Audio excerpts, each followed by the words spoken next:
Hello? Yeah, right. Hello, everyone. Please take a seat. We're going to start.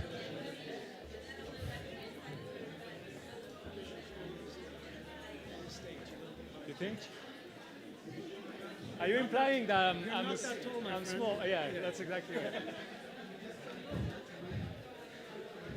Okay, please take a seat. Veuillez vous asseoir, s'il vous plaît. On va commencer. Please take a seat. We are going to start.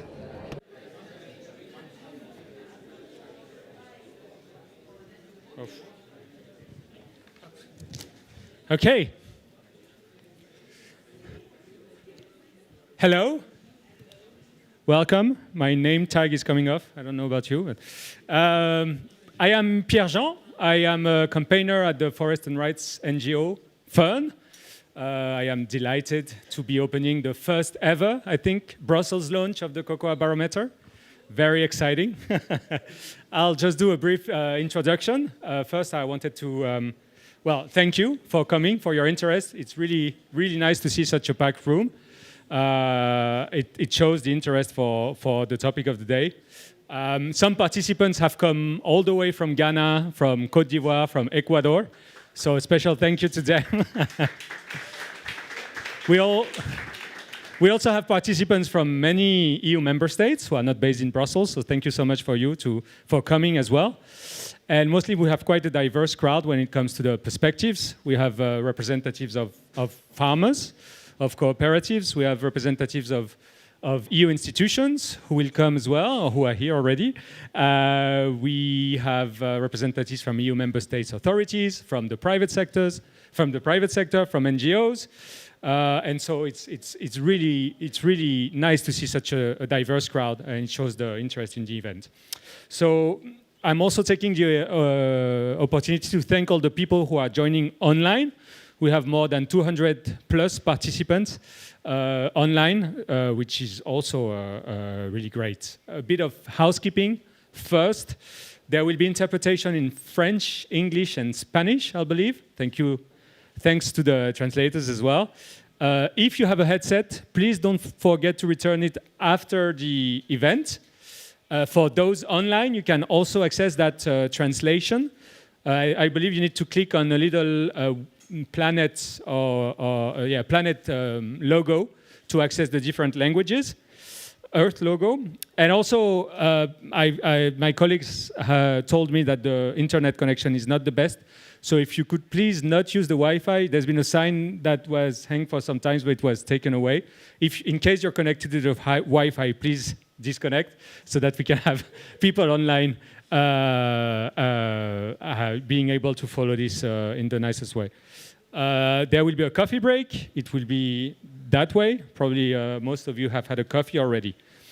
Okay, so the Cocoa Barometer, I see it as a cornerstone publication for holding the cocoa sector accountable. The 2025 edition takes an honest look at the big challenges of our time. Just to name a few, I mean, it's only a few, but from my perspective, me being Brussels-based, I am experiencing a pushback against regulations, hard-won regulations that were voted only 3 years ago, and that is quite hard to go against. Those regulations, the CSDDD or the EU deforestation regulation, for example, I believe hold a true transformational power for the cocoa sector, and it's a main challenge to see them being attacked at the moment. In producing countries, I would say farmers' livelihood continue to depend a lot on highly volatile markets. And though we've seen skyrocketing cocoa prices, we've also seen many different farmers trapped into poverty. So that's just a few of those challenges that we'll discuss today. But that said, the barometer also offers some rays of hope. You can see here as well, but basically the barometer this edition showcases the progress made over 25 years of, I would say, relentless civil society mobilization for sustainability, fairness, transparency, and dignity in cocoa supply chains. So over the next 3 hours, we'll discuss both the challenges and the rays of hope that I just mentioned, and we'll go more in depth. The first part will focus on having Anthony and Friedel, who authored the edition, the 2025 edition, giving a rundown of the Barometer. And then we'll have brief reactions from partners from West Africa. And then we'll have two panels. The first one will explore the bold transformations needed in the sector to ensure that farmers can earn a living income. And the second one will focus more on the European Union, given we're in Brussels, and focus and show how much the EU has a pivotal role to ensure that the cocoa sector is sustainable. And last but not least, we'll have drinks. We'll have a drink reception after that from 5 to 7. I believe they will be there or here. It's not a different place. And this is to celebrate the 50th anniversary of the Voice Network, of which FERN, my organization, is a proud member. I believe that the Voice Network has played a pivotal role in the progress that I just mentioned. So thank you for being part of this moment, and let's make it count. Thank you. Thank you so much, Pierre-Jean. So, my name's Anthony Fountain. I've had the tremendous privilege of leading the Voice Network for quite a while now. And how cool is it when you've got 100 people to show up at your 15th birthday party, right? So thank you all to those people that are here in the room. And I'd also like to say thank you to all those people that are joining us online or watching this later. We've really done our best to make this as accessible as possible. So we're trying to do this in as many languages as possible. And even though I will be speaking in English, if you are following this in a different language, we are doing our very best also to make this as accessible as possible to everyone. So we're really excited to have you here. And as Pierre-Jean said, this barometer really has three key elements. And we're looking back at where we've come from. We're looking here at the current space, where are we now? But we're also very much trying to look forward. Where do we expect to be in several years' time? And what are the challenges that we really need to start preparing for there?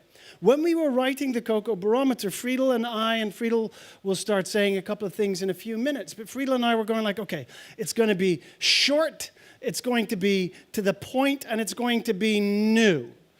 Now, I think we got two of the three things right.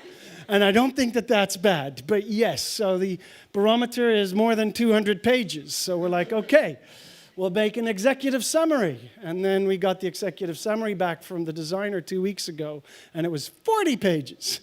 And we're like, I'm not sure that's a summary. So we made an even shorter version, which we were calling The Way Forward, and that is kind of the very modest size of 20 pages. And underneath that, I'm just afraid that we're just not going to be doing the truth justice at all. So we're not going to go through all 200 pages. So if you expect us to talk about every topic or the topic that you find really important, and we don't talk about that today, I'm pretty sure it'll be in the barometer, but we just can't do everything, I'm afraid. So I'll give you kind of like a greatest hits tour, and if you like the B-sides more, read the 200 pages is my suggestion there. So, and for those of you sitting in the, standing outside there, Francesco, Alicia, there are some chairs at the front here that you're welcome, and Eilenia, there are some chairs here at the front. So, where have we come from is the question, right? And so, who of you recognizes immediately what is behind me? Very few do.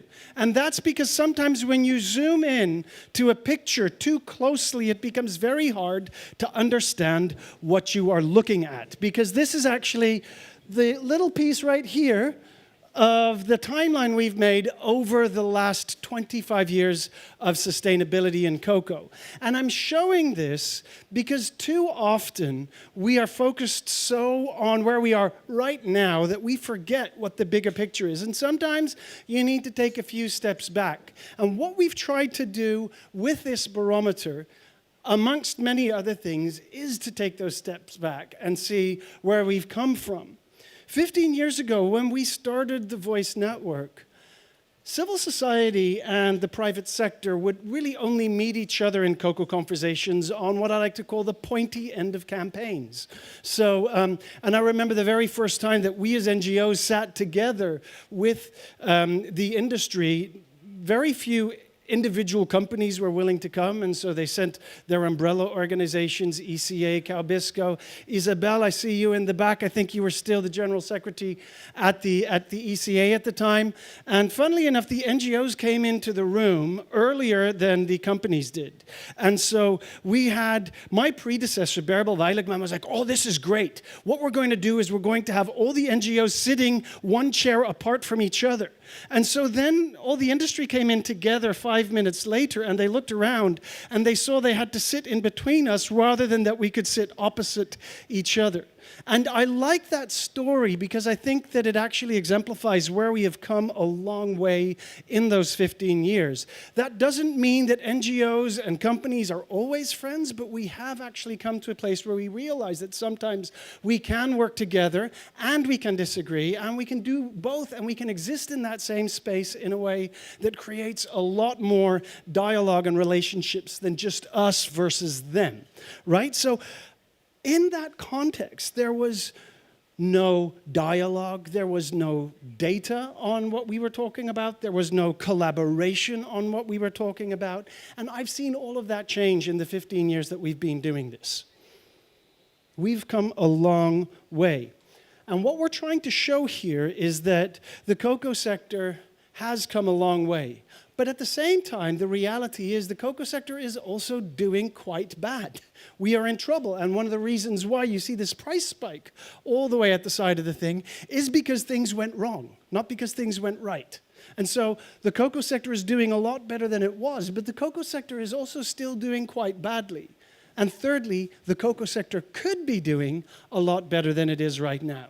And those are the three core messages that we're trying to give in the Barometer this time. We're trying to look back and saying, look how far we've come. We're trying to look at now and saying, yeah, but we've got a problem. And we're trying to look forward and saying, and this is how we're going to do that. And for that, I'm going to first let Friedel explain a little bit where we are now. Many of you I recognize being involved in the cocoa sector, but we've done quite a lot of analysis. Friedel, if you would stand up and come here. A big hand for Friedel Hoots-Adams from the Sudwit Institute. Friedel and I have been writing Cocoa Barometer since 2012 together now. So I think this is our 5th or 6th one together. I stopped counting at some point. So Friedel, where are we now? Take us away.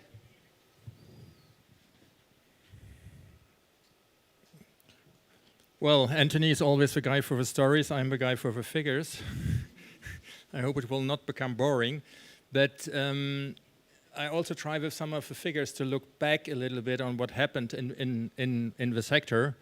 And I remember headlines only two years ago in some newspapers saying there is a disastrous cocoa harvest, and there was a question in one German newspaper 2 years ago, will we have chocolate for Christmas?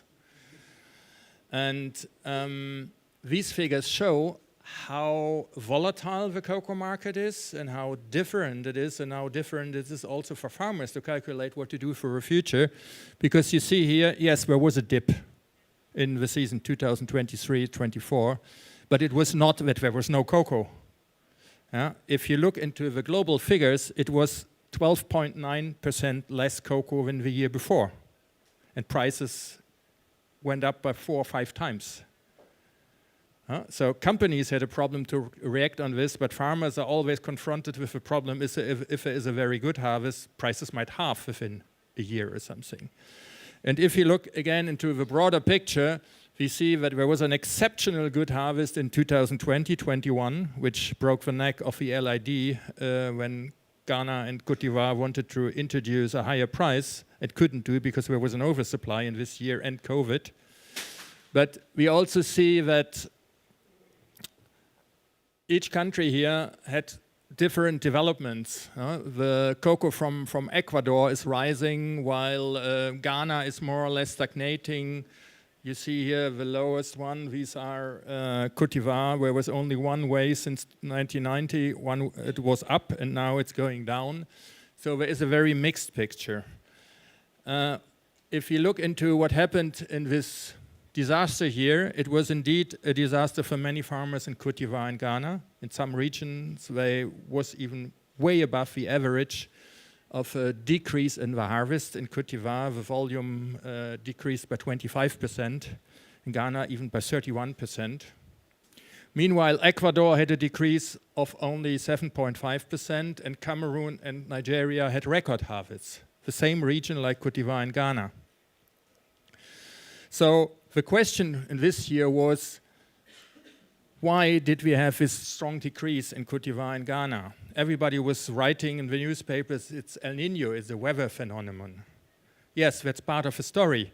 But if you look back, El Nino comes every few years. In average years, in the last 2 or 3 decades, where I had the figures from the ICCO, usually it was 3 or 5 or 6% lower for harvest, and not global level 13, and in 2 countries 25 and 32%. So beside the crisis with El Nino, there were other crises. It was gold mining in Ghana. We tried to dig out figures for the cocoa barometer on how many hectares are destroyed in Ghana.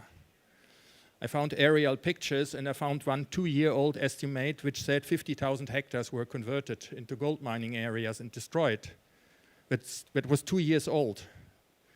So nobody knows how much of the approximately 1.2 or to 1.5 million hectares in Ghana are destroyed by gold mining.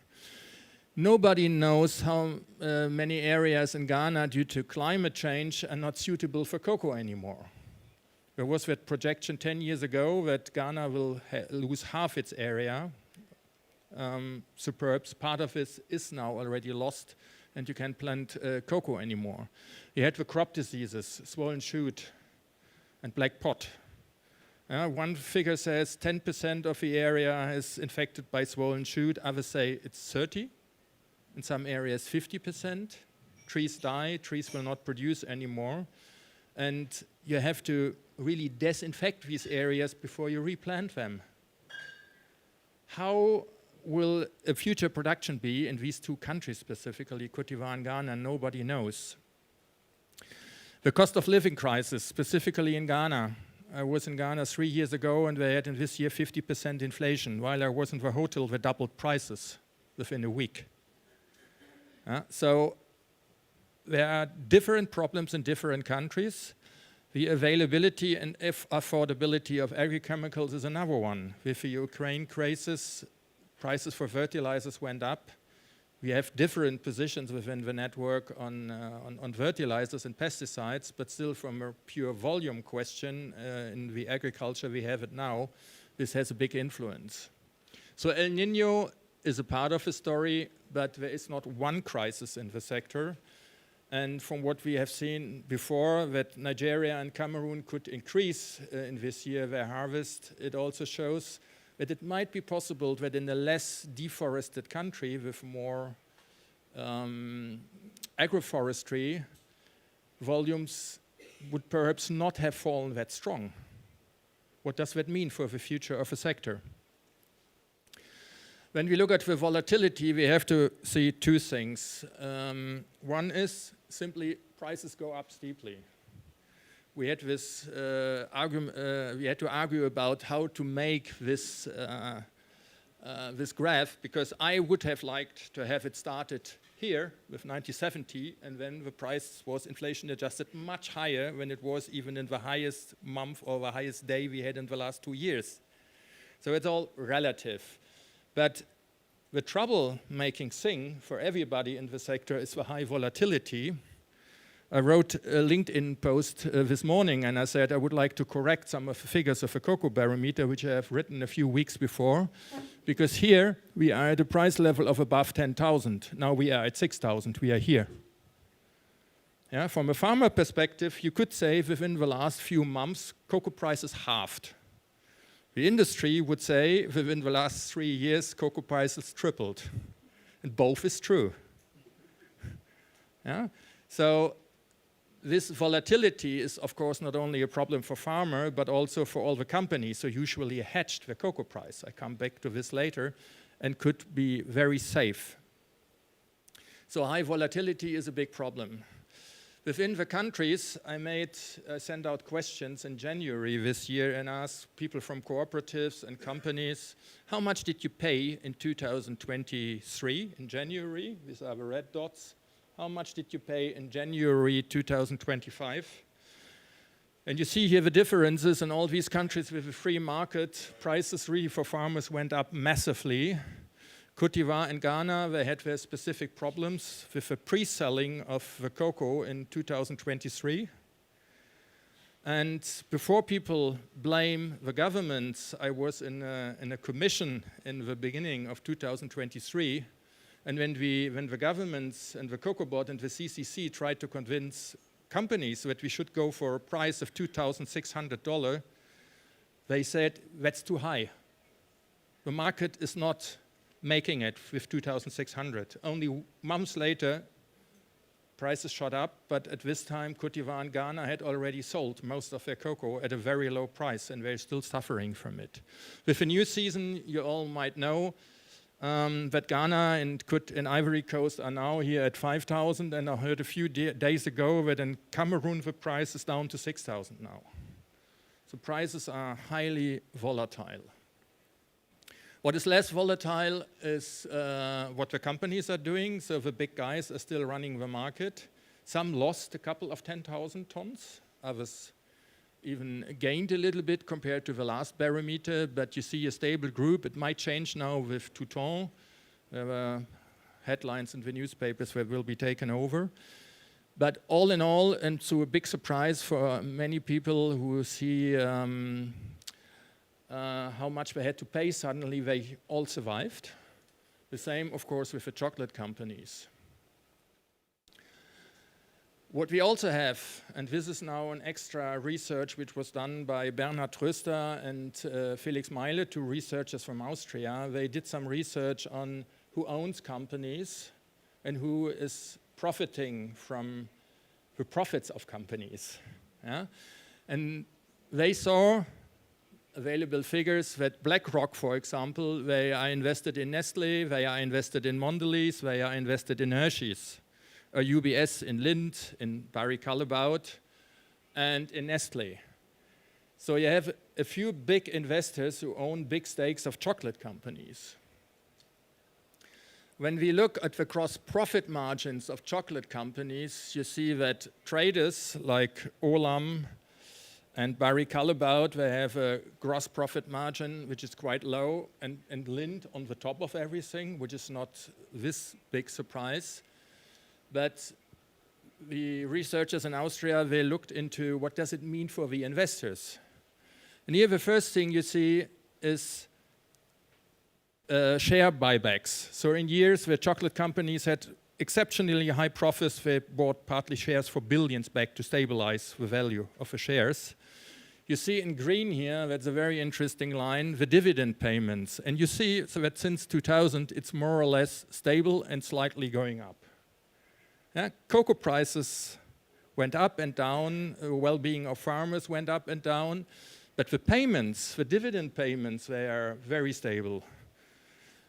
If you add both up, you add this line here, and you see that more than 8% of the turnover of the chocolate companies goes to the shareholders. Before we had this price increase, that was more than they paid for cocoa.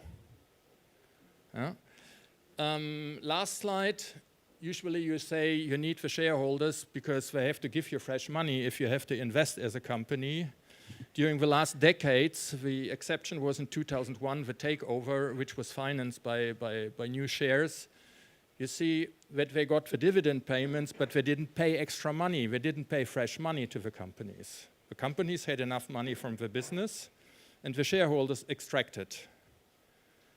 And this is a very interesting picture because in all our discussions on profitability in the sector, on sustainability and what a farmer gets, we never invited the shareholders.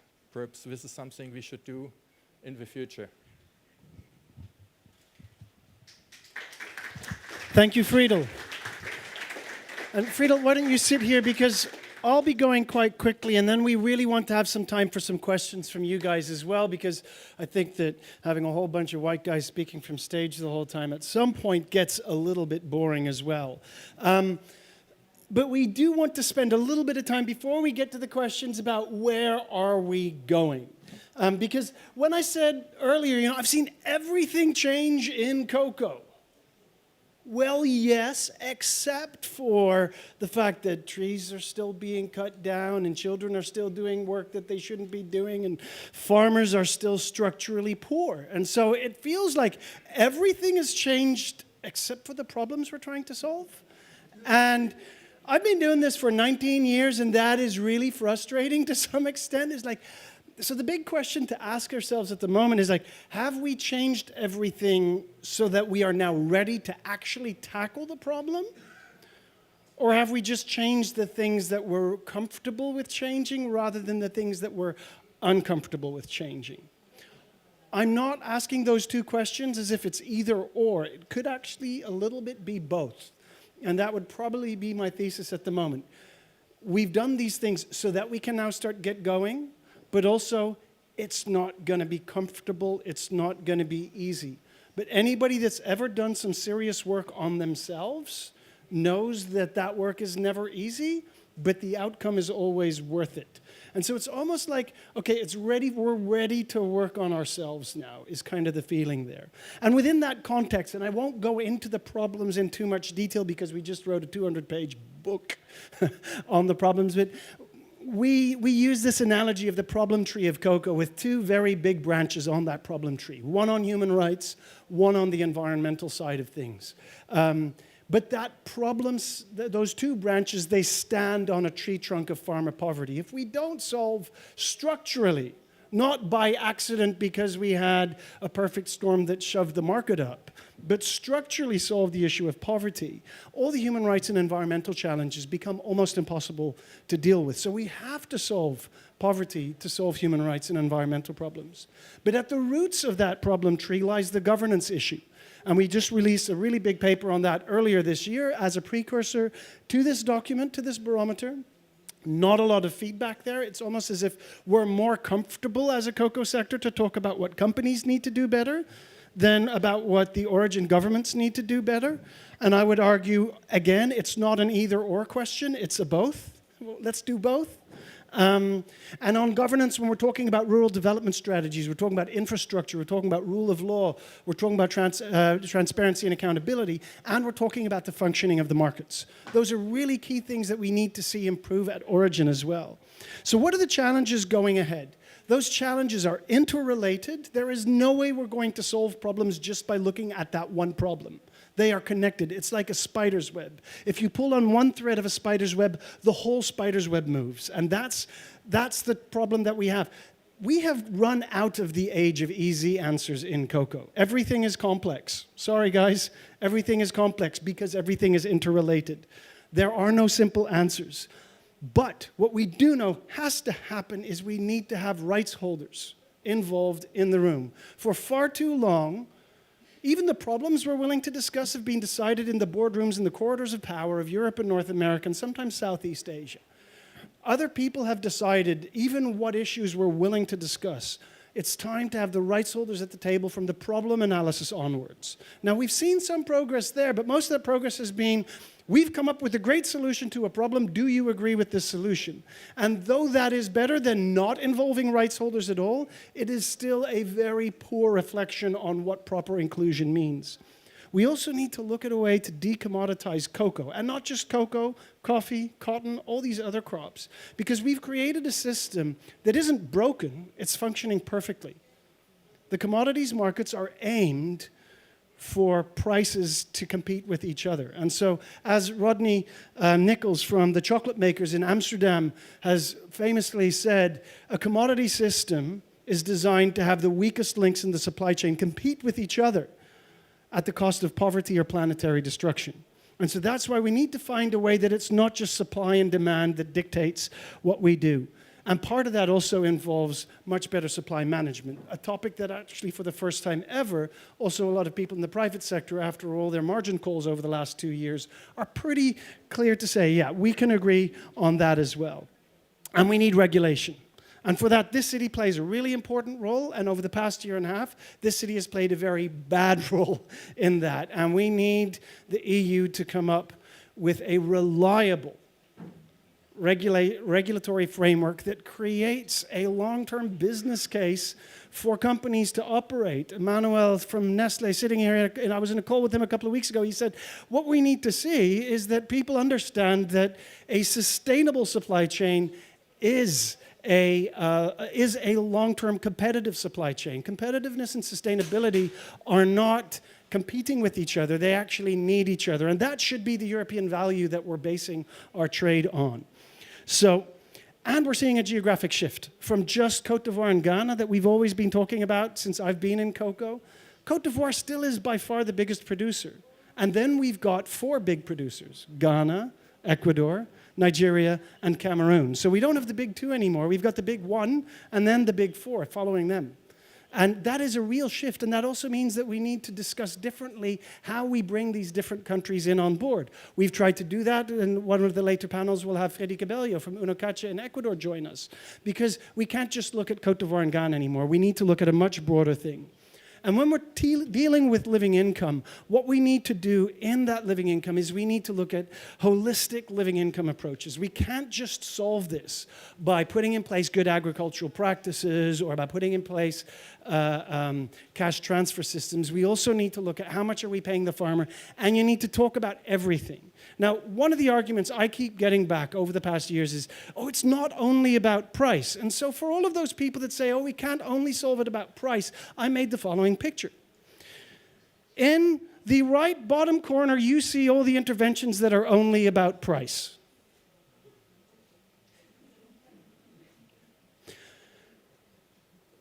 There are no interventions that are only about price. So can we stop with that argument? And can we say that we need that as part of a broader set of interventions, that yes, let's look at good agricultural practices, yes, let's look at cash transfers, and let's look at how much we're paying the farmers for their cocoa in the first place. Because as Friedel rightly pointed out, farmers are always in trouble, whether the price is high, it's because they've got low yields. When the price is low, they've got a problem because the price is low, even though they've got a good harvest, right? So in any case, farmers are always in trouble. So we need to get that better.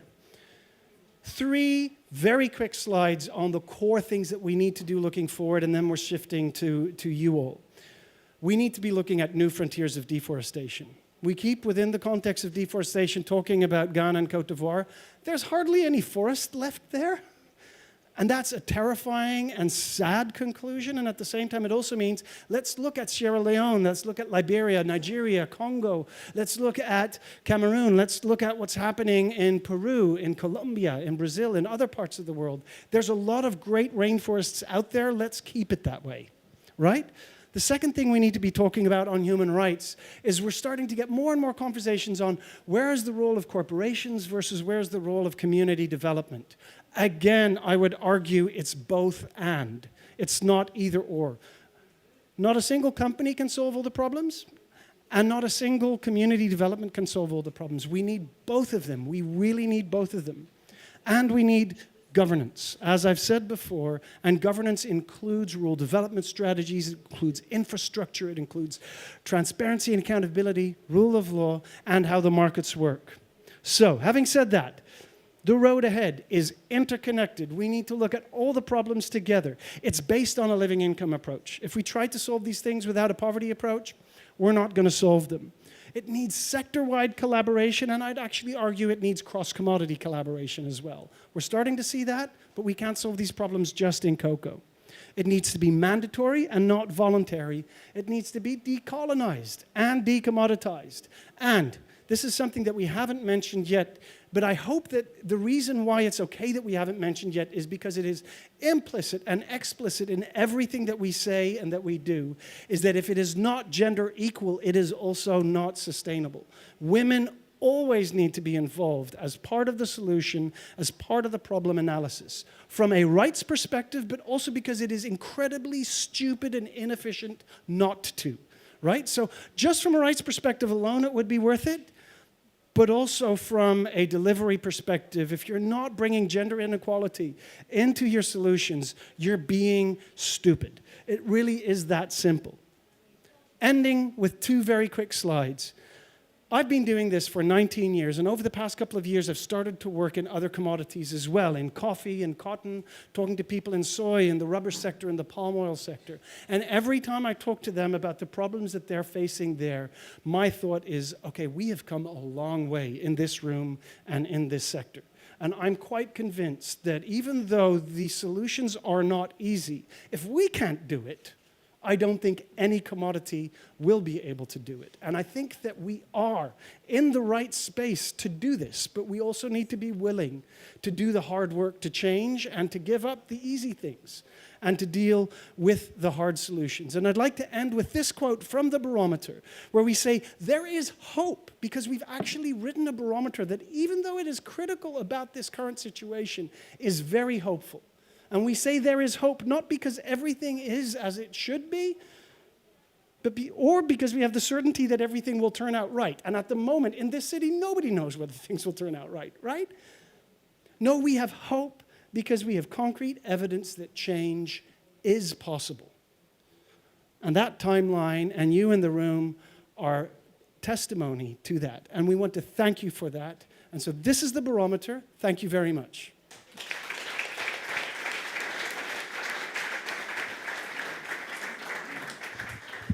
Within that context, we have asked 2 very short responses from key allies in Côte d'Ivoire and in Ghana to give us a short overview. And when I say short, I do mean short. So like 1 minute, maybe 2 at the most. And so the way that we do that is I will hold the microphone.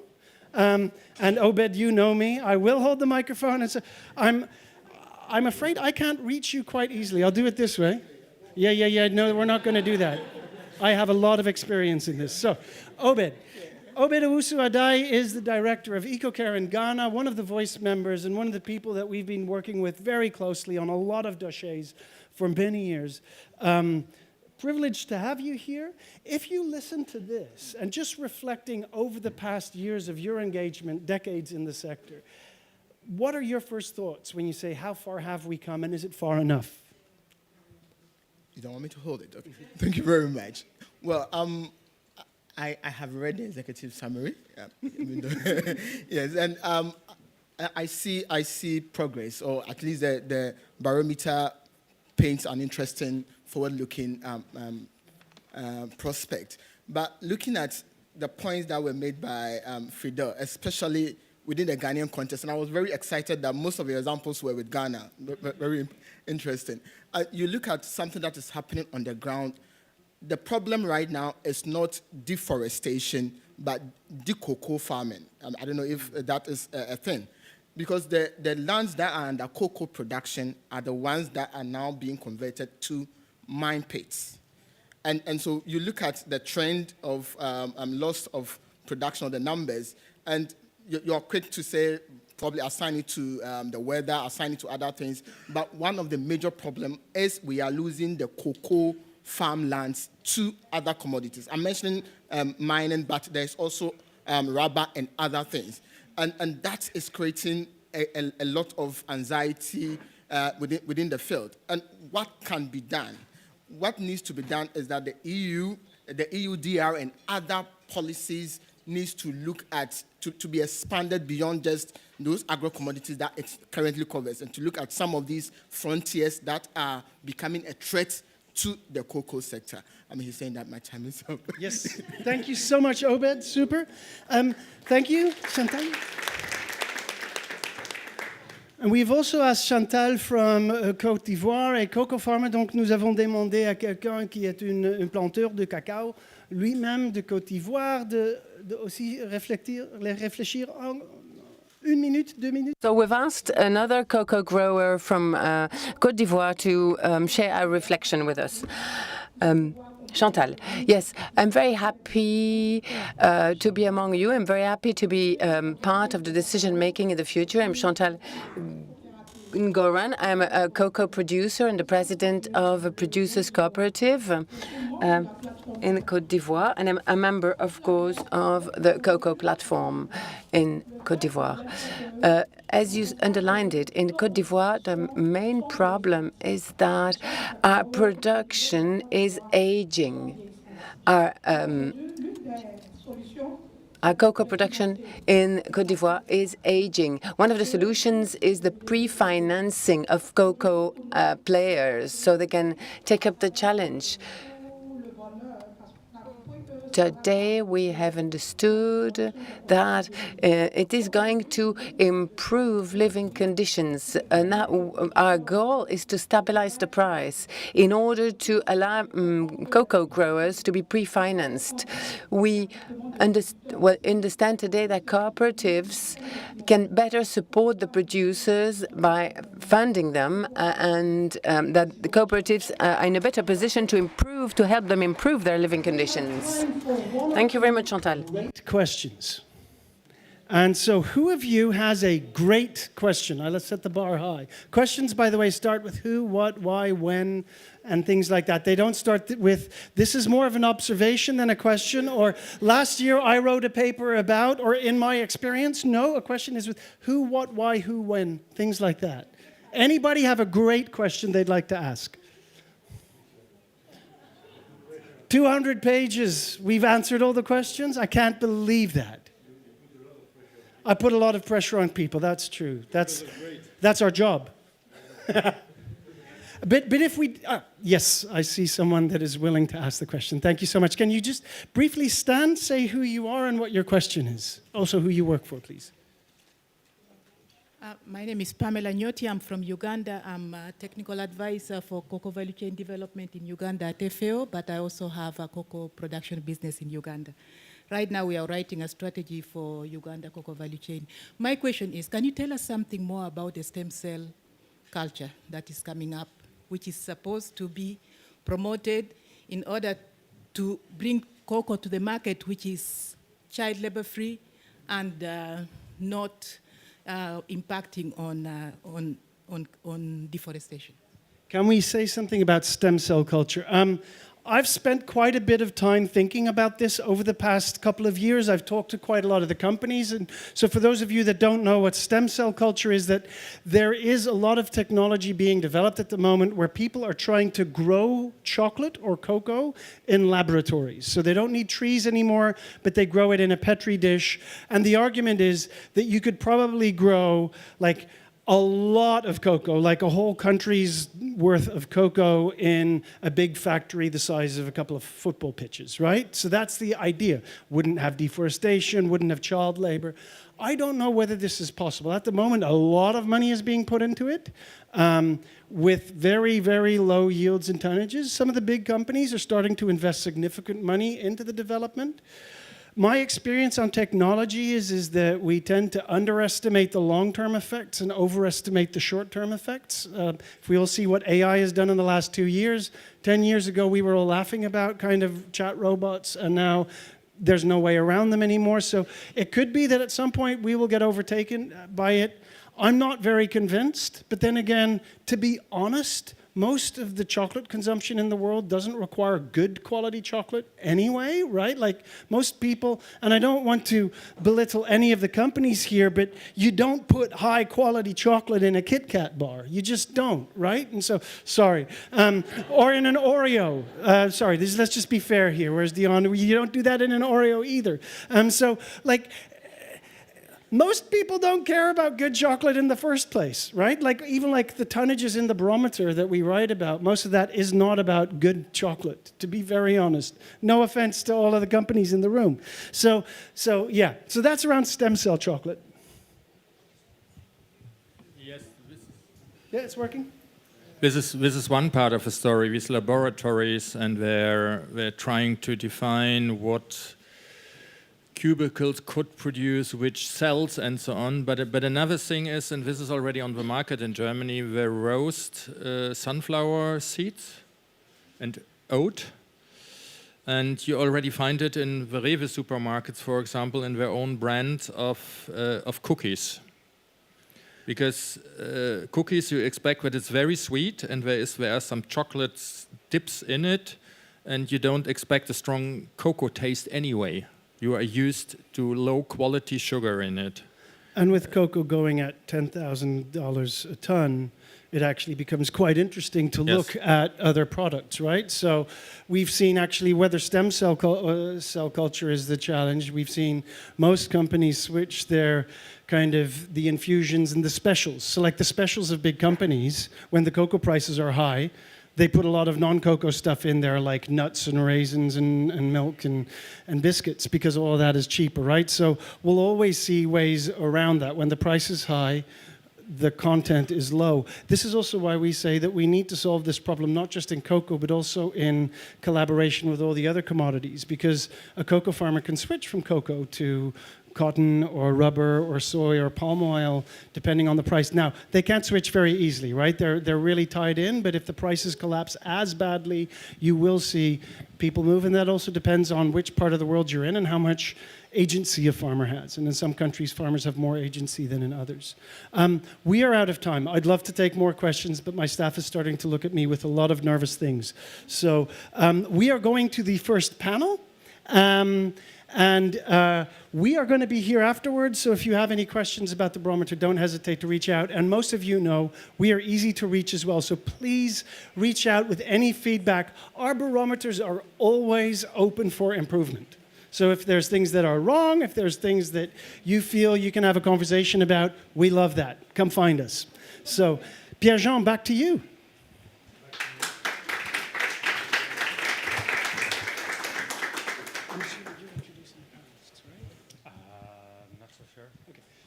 So one of the advantages of having a small organization is that you're really flexible. And so we are going to start our first panel, which is really looking at what is the way forward for the cocoa sector. And for that, my colleague Susan Yemedy will be the moderator. Susan, great. And would you come and set up the panel and introduce your panelists for us, please? Okay. Thank you very much, Anthony. So we are looking right now at what the future is. We have summed up the 200-page barometer into, it's not that good, it can be better, it is okay, and it can be better. And so for my panel, we are going to be looking at what can we do to make it better. We want to look at what new bold initiatives do we need when Anthony projected the problem tree of cocoa. We want to end up with a sustainable tree of cocoa. So how do we get to that sustainable tree of cocoa? And my panelists, as you can see there, we have Letitia Akowa Amakowa Yankee. Letitia.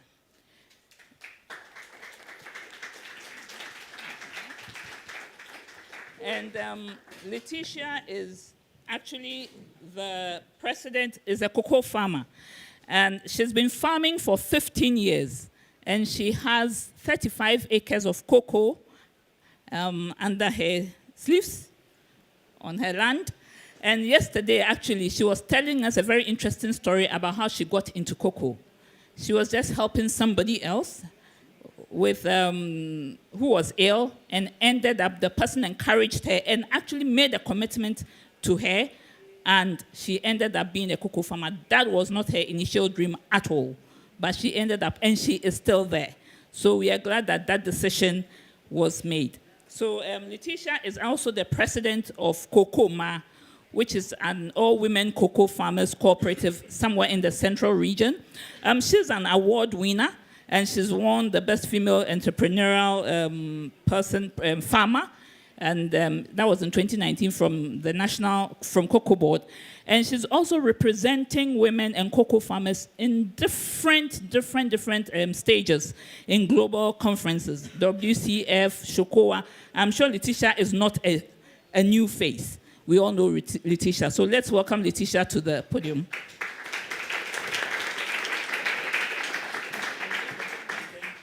I go back to my paper.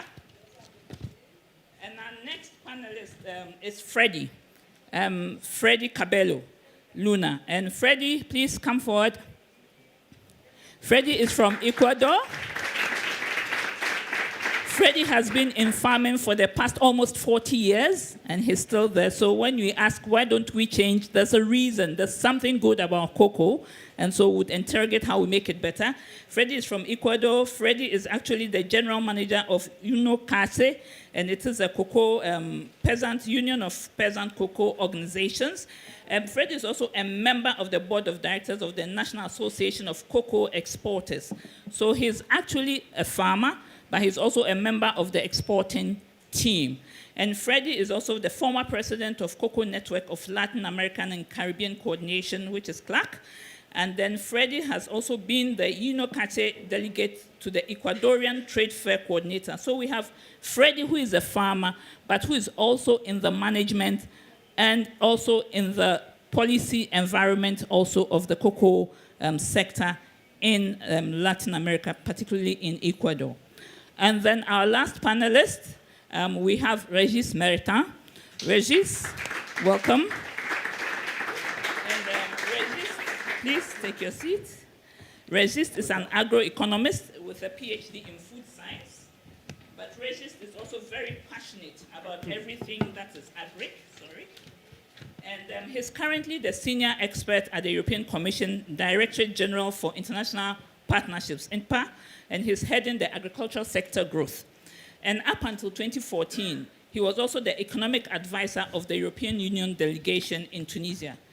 In the 90s, he was posted to various African countries and in the Middle East, leading agricultural programs, policies on humanitarian issues.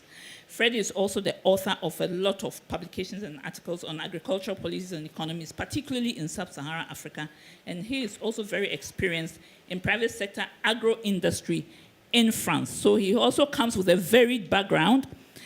He's right now into policy analysis. He's working on he's on the government side, but we can also benefit from his experience in the private sector and his experience in agriculture. So Freddie, you are welcome. And ladies, I am your moderator.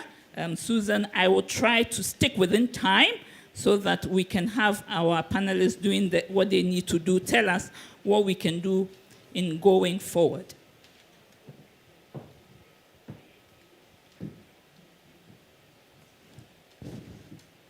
Okay, so I wanted us to project the tree of life if we have it.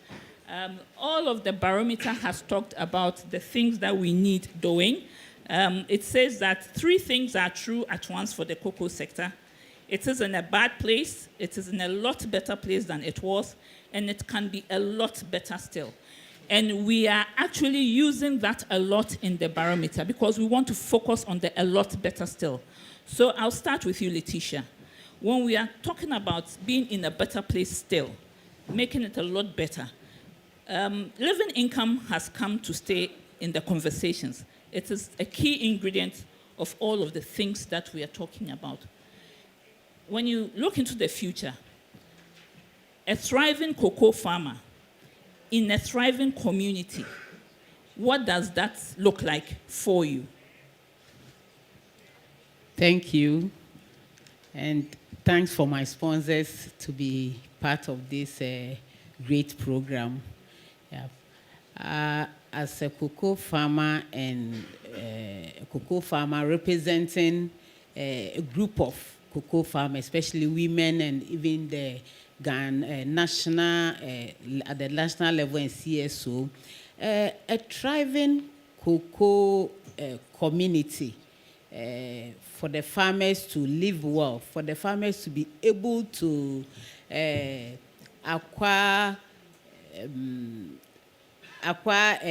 social amenities, have a better medical treatment, have a good meal, have a good shelter, and also to have a community which is green. For the farmers not to give their children work that they cannot do. Farmers should be able to be part of decision making, and women should be able to express themselves, be part of the price system. We should be able to, in a way, price our commodity. Not that the commodity, the prices that is being on the world market, we are not feeling it in our pocket. So there should be a stabilized price for the farmer, so that when we go to the market, we can also live good, like the social workers, like the civil servant and the public servant. We should be able to be incentivized by doing agronomic practices. That is, if we are planting trees, we should be able to be compensated, so that we have the motivation to do more. Our how do you call it? Excuse me. Our output, what we put in, we should be able to recoup it and have extra revenue to feel that, yes, we are cocoa farmers. We should be proud to say that we are cocoa farmers, and that nobody described us as poor cocoa farmer. Thank you very much. So in the future, cocoa farmers are not going to be described as poor. Yes. We are thriving, we are buying cars, we are buying houses just like every other person. That is what you are aiming for. Yes. We should have a system for pricing. Okay. Yes. So that the price volatility will be a thing of the past. Yes. So that farmers will say that we will not be thinking of maybe giving our land or cutting our cocoa for different things. There should be a system for us to be able to acquire land. We should be able to compete with the mining, illegal miners. We should be able to compete with other crops that is fighting for the same land, that is fighting for the same labor. Because in the community where I come from, you cannot compete favorably with other crops when it comes to hiring laborers, because the price that we are paying for the laborers is lower than the price the galamseyers are paying for the laborers. It's lower than the price the rubber plantations are paying for the laborers. So that if we get a good price for ourselves, if you get a good pricing system for ourselves, all this competition, we can overcome it. Thank you very much, Letitia. Freddie, Letitia has talked about all of the parameters, the things that should be in place. Pricing is one of them, but she also talked about a green environment, agroforestry, all of those. What, in your opinion, we know that in Ecuador, your pricing mechanism is quite different from what happens in West Africa. How do we maintain a community of cocoa farmers so that the future is bright for them? When you look at the dynamics of cocoa in Ecuador, what two key things do you think we have to do differently and boldly for cocoa to be a very successful production system that also enables Ecuadorian and Latin American farmers to have a living income, and also, as Letitia has indicated, for every cocoa farmer to have a living income? I want you to suggest two bold initiatives that we should look at when it comes to living income.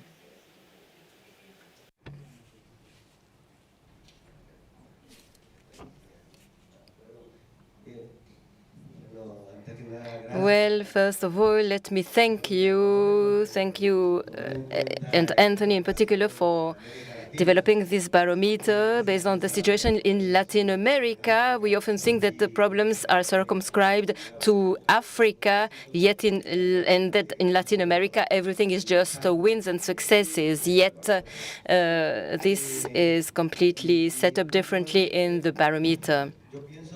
Let me highlight two major gaps that we need to bridge at all levels. The first one is productivity and yields. We need a decent income. We need to cover our production costs, yet the price that we get from the industry needs to be considered.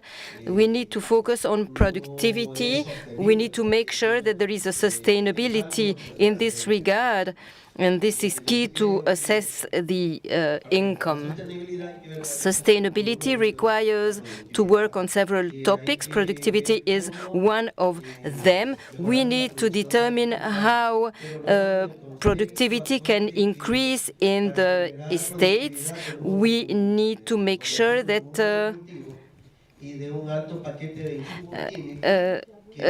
monoculture is often developed, but we know that this is a failed model. We know that we have faced many issues until now, many issues that we've seen in Asia and then in Africa. Today, cocoa prices are very high, and we know that there are challenges for the coming years. Therefore, we need to focus on productivity increases, productivity rises based on a model of sustainability. So, agroforestry is a scheme that should be scaled up based on a model of agroforestry that would not consist in planting one additional tree in the finca. It should be an integrated model, including regenerative agriculture schemes. This is the way forward, in my opinion. For the decent income,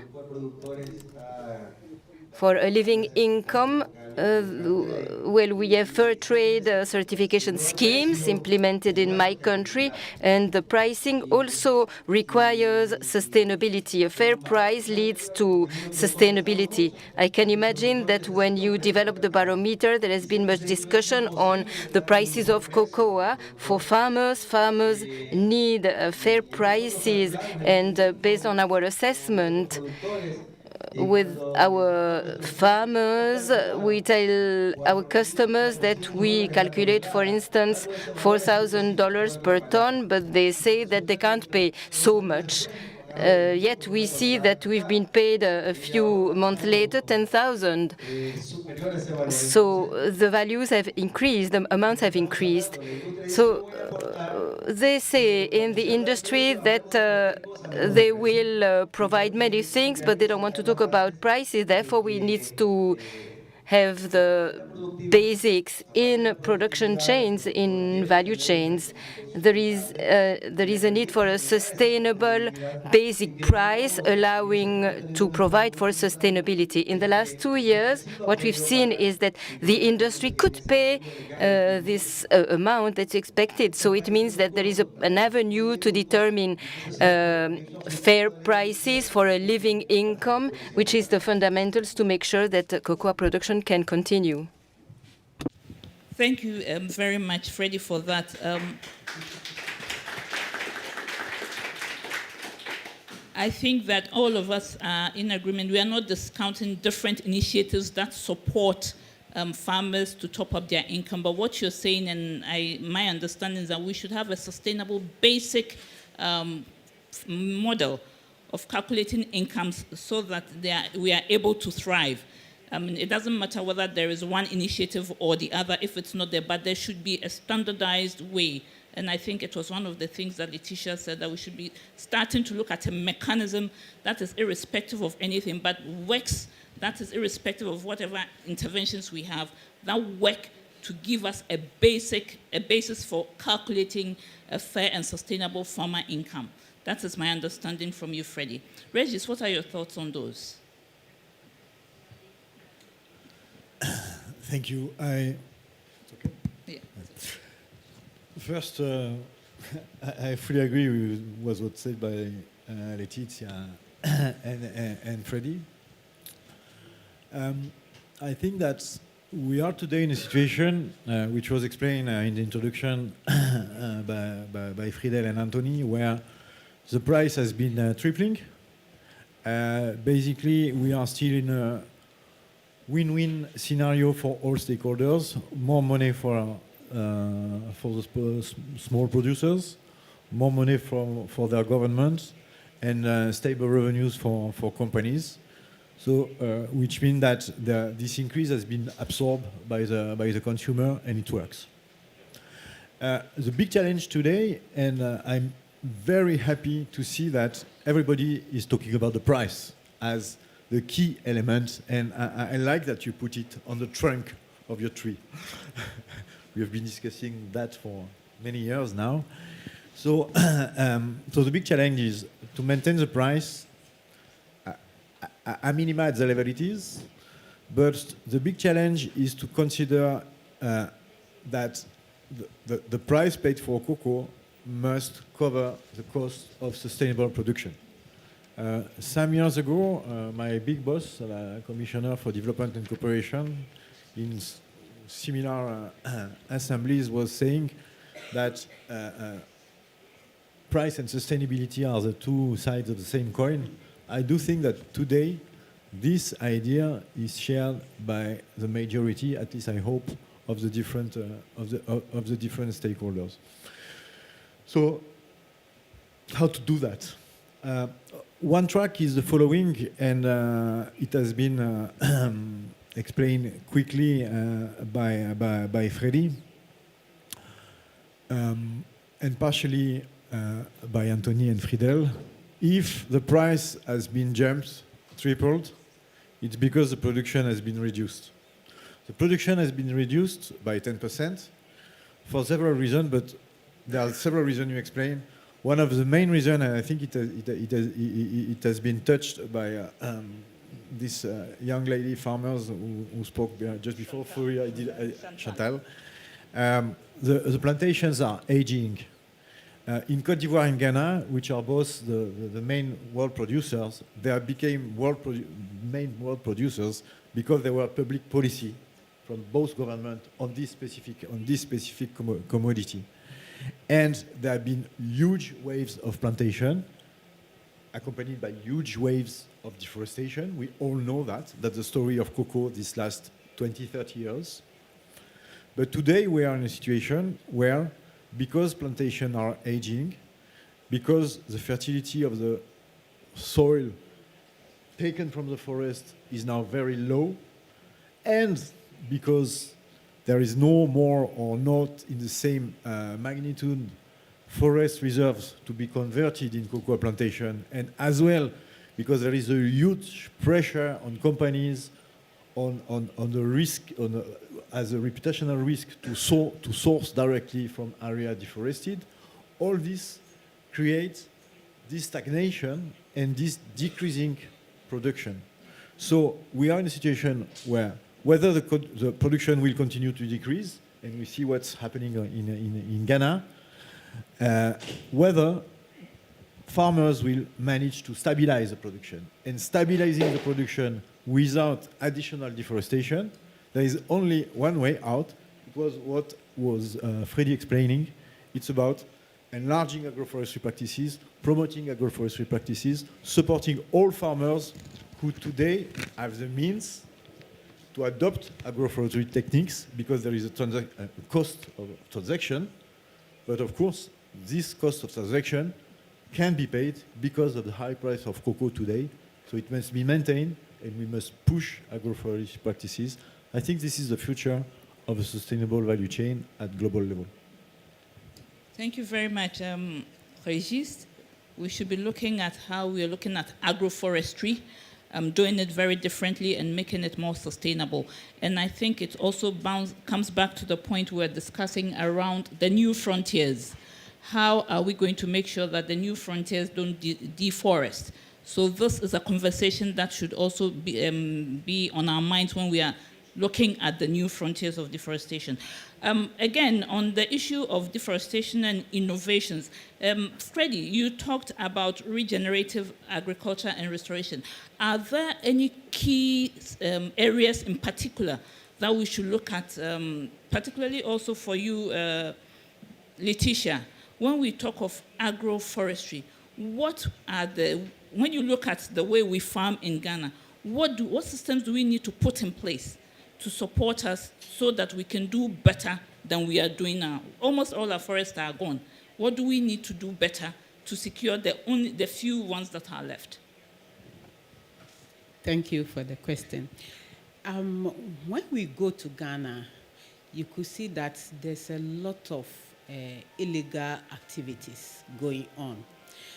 If you are farmers, these days, there's a lot that we should do interplant, intercropping, and we are doing it. But how do we sustain it? They give us the seedling. There's the need for us to get the seedling. Even if you get the seedling, you do interplanting, there's a lot of work that you have to do. And in that, you have to take your time to weed about 4 times in the year. And if there's no trees planted, you can weed haphazardly and move fast, and that cost is lower. But if you need to get this wire mesh to wire it, you need to own the trees. If I'm catering for trees, if I'm planting trees and I'm not owning it, but I'm planting it for someone to come and benefit, what is the sense of me planting and maintaining the trees? So there's the need for the law, the regulations. That is what I call policies. So anytime I say policy, it means the rules, the law, and then the regulations. So there is the need for the rules and regulations concerning the trees. Normally we plant economic trees for the forest, the timber, the one that they cut, the logging.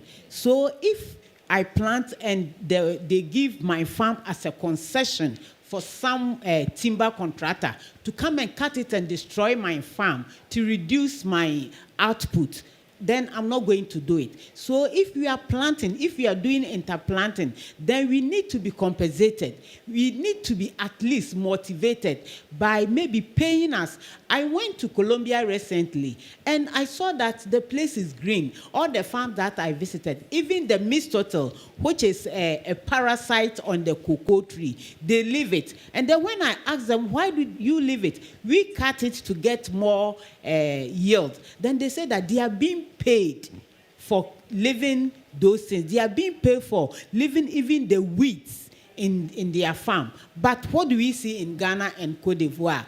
These days, when we talk about motivation and premium, we see that all the companies have run away to Ecuador and Latin America, leaving Ghana and Cote d'Ivoire to face our own problem. Meanwhile, that is where you started and you had your grounds. So there's the need for you to support us. There's the need for you to support us to have better policies, maybe to face the policy makers. And you also, in your governmental or high-level meetings, you also need to talk about it. You need to push them. Even though you don't have to fix laws for other countries, for you to talk about it or for you to push it will go a long way for us to also have the trees registered, for us to own the trees, and nobody can come and cut trees on our farm to reduce our yield. Again, in Ghana, if you're a woman, you cannot go and say that I want to own land. You have to go with your husband or maybe the head of the family. And women are cut off by acquiring land on their own. These days, we are also doing advocacy. For instance, we are having women group who should own their own farm. These groups need to be supported. And the NGOs who are doing this advocacy need to be supported so that they can do more for them to sensitize the landowners, the community leaders, the chiefs, so that they can give the land to the female, because all the men are running away to illegal mining, leaving only the women to do the farming. So there's the need for inclusivity in acquisition of land. There's the need for inclusivity in the decision making for women, and also even the gadgets and the equipment that we use to do the farming. It is structured to favor the men. Pruning materials or pruning equipment, we women cannot use it. Those who are manufacturing it, they take into consideration only the men. There's we say we are going high tech. The motorized slashes, the women cannot hold it. It's too heavy for us. And so there's the need to consider all those things. The training, the agroforestry advocacy or the good agronomic practices training that we are doing, the gap we are doing for farmers, is always tailored towards the men. They are doing the training only when the women are in the kitchen. You know, in Africa, it's the women who worship the men. When they are taking care of the children, when they are making breakfast and the dinner, whilst these trainings are being done. But if you do this training, you made it tailor-made for the women, we go back and we teach our children, we teach our friends. When we are going to fetch the water, we do the conversation among ourselves. The men only keep it in their head and watch TV with it. So there's the need for tailor-made training for the women. So I think that is enough. Thank you very much, Letitia. Now, I have no further questions because she's almost answered all the questions that I have. Letitia has just jumped us into the issues around human rights. Gender and social inclusion is all part of that.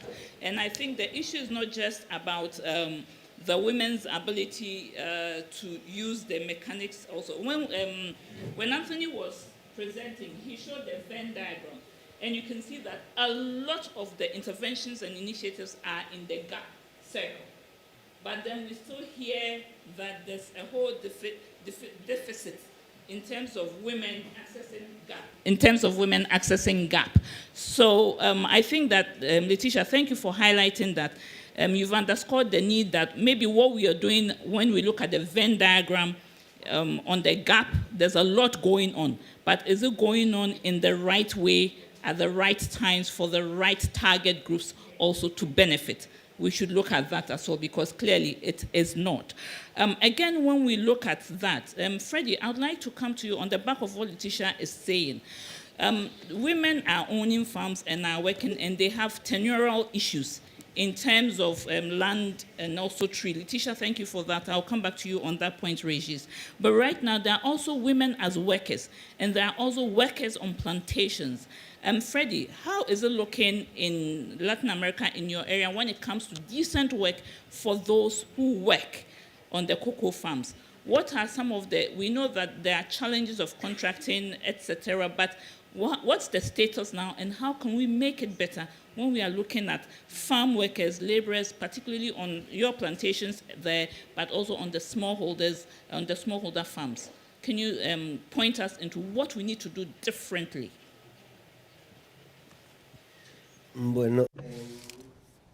Well, in Ecuador, the situation is slightly different.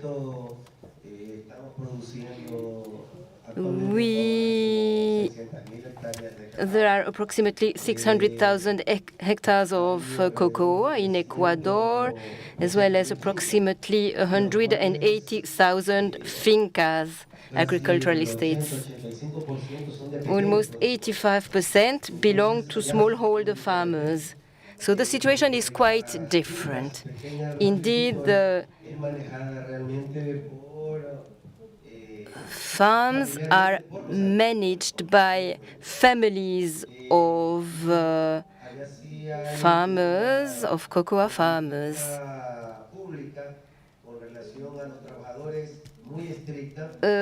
In terms of public policy, there are very stringent rules for the employment of workers.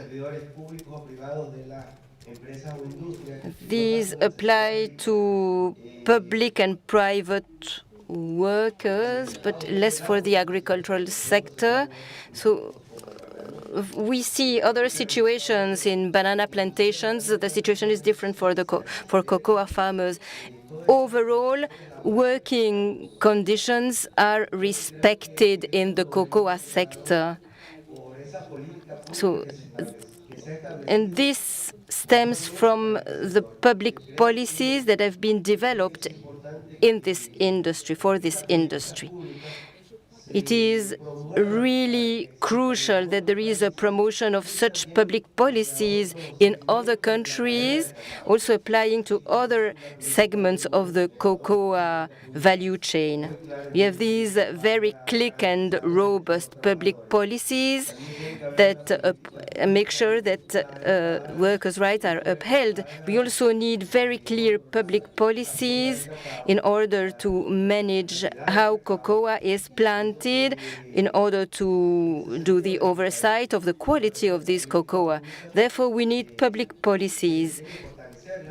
They must be more robust, and they also need to be implemented in other countries that are faced with other difficulties.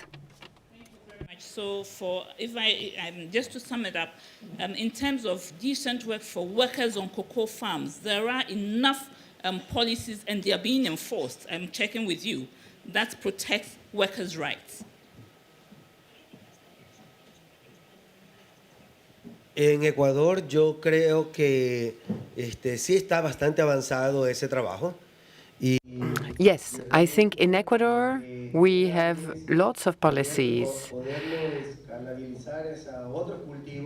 But in the cocoa sector, there is protection for the workers, but it would have to be scaled up to other crops. Thank you. So again, cocoa is leading when it comes to decent work for agricultural workers. Thank you very much. Letitia, how is that looking for us, Ghana, Cote d'Ivoire, when we are talking about laborers and farm workers?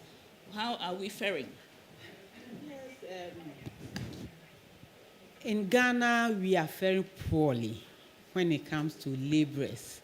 The rubber plantation, the palm plantation, and the galamsey, the cocoa farmers cannot compete with them in terms of laborers, because by day, that is the 4-hour work. When you hire the farmers, we can only pay them 70 cedis to 100 Ghana. That is less than $1. Yes, 10 euro. While the others are paying 200 Ghana per day. Yeah. So the workers prefer going to the galamsey, the rubber plantation, the palm plantation, leaving the cocoa farmers struggling to get workers. And in the case, if you are not careful, you may give work to your child to support you on the farm, because that is where the family you get your daily bread. So we are very, very, very poor in terms of laborers.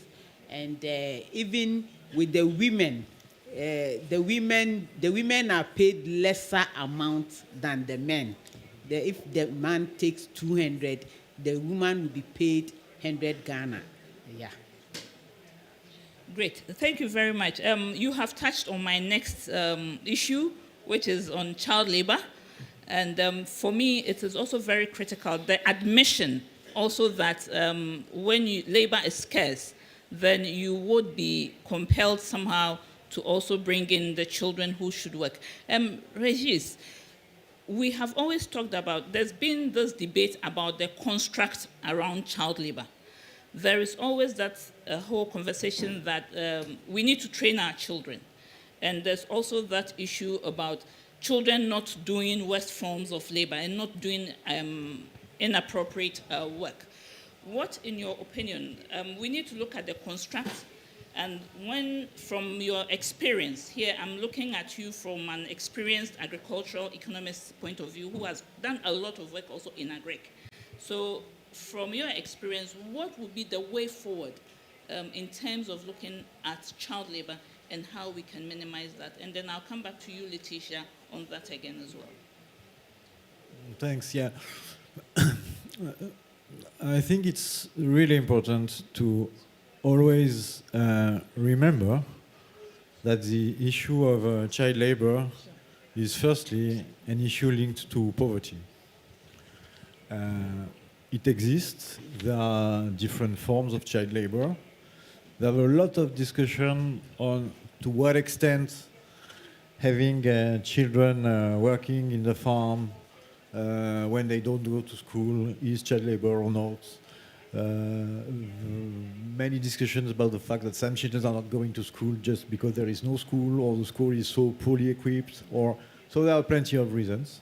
But again, putting back at the center of the issue the fact that it's a poverty issue and that fighting poverty, including by paying a decent price for cocoa to farmers, is probably the best way to fight child labor. Yeah. This being said, there are in all countries specific initiatives on child labor, most of them supported by the European Union when we are asked to support the cocoa sector. So it's an issue that has to be taken seriously, but it has to be seen and assessed in a realistic way according to the situation of the different countries. And because it can easily turn into targeting farmers that are using children like slaves, and this is something I think we have to be very cautious on that. Thank you very much. The caution there is the most important thing for me, and Letitia, I'll give you the last word on that. We need to do a construct around child labor very well. So you have an audience. When we talk about child labor, we are seen as using children on farms, but we need to change the narrative around that. Here you have the floor. What is your message when it comes to child labor? Thank you. I think 15 years ago, when we talk about child labor, it's different from today. And I'm sure it's going to be better in the future. 15 years ago, when they were talking about child labor in our community, it was like, don't involve your child in the farming activity.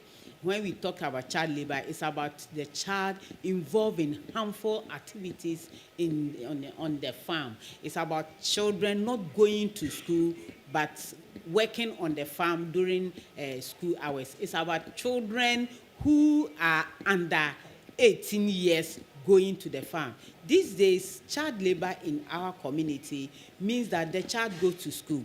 The child help the family by doing children work on the farm. We have so many children work like after school or during holidays when the child is not cracking cocoa, using sharp edge things for the child to get himself work. The work that is not deteriorating the child's health. These days, we need to involve our children in their farming activities so that they can learn the work. And by involving them, you give them the work that is child's work, like maybe gathering the cocoa, fetching water, not the pesticides are being sprayed. So the child labor in these days is not forced labor or children doing hazardous work. And I think that child labor boils down to maybe the farmers not getting money to high labors. And if a good pricing mechanism is put in place for the farmers to live well, child labor issue will not be a topical issue. Thank you very much for that one. I think Regis said the other day that Russians love their children. It's the same way that cocoa farmers also love their children and will not be just put them into hazardous work. On that note, I think that we'll open it up also for a couple of questions from the floor. Yes, and I would need, can somebody help me please so that I can? Yeah. And again, we do the same thing about excellent questions, but yes. Also why, what, who, when, where, for, where to, etc. Yes. So. See, the thing about excellent questions is that you spend most of your time thinking about your question and not listening to other people. So thanks, Anthony. Thanks so much, Susan, for an excellent panel. Really, really interesting. Thanks to the excellent speakers. Nice to see you again, Laetitia. Question for Regis. We've been talking about price. If there's a leitmotif of this panel, it was price. And the EU is in the process of revising the Unfair Commercial Practices Directive. Now, this needs to work for our farmers. My question is, how is it going to work for the cocoa farmers and other farmers outside outside of Europe. Where are you at with the revision on that, and how is this going to work? Now, you are one of the visionary architects in Europe around policies and regulations for sustainability around commodities. I'd like also an answer to what would be one crazy idea that you would have, that you've been having, I'm sure, as you make lunch in your kitchen, to address this price issue, other than the Unfair Commercial Practices Directive? Thanks.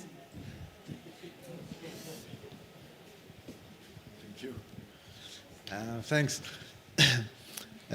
On unfair trade practices, to tell you how will that work, to be frank, I don't know.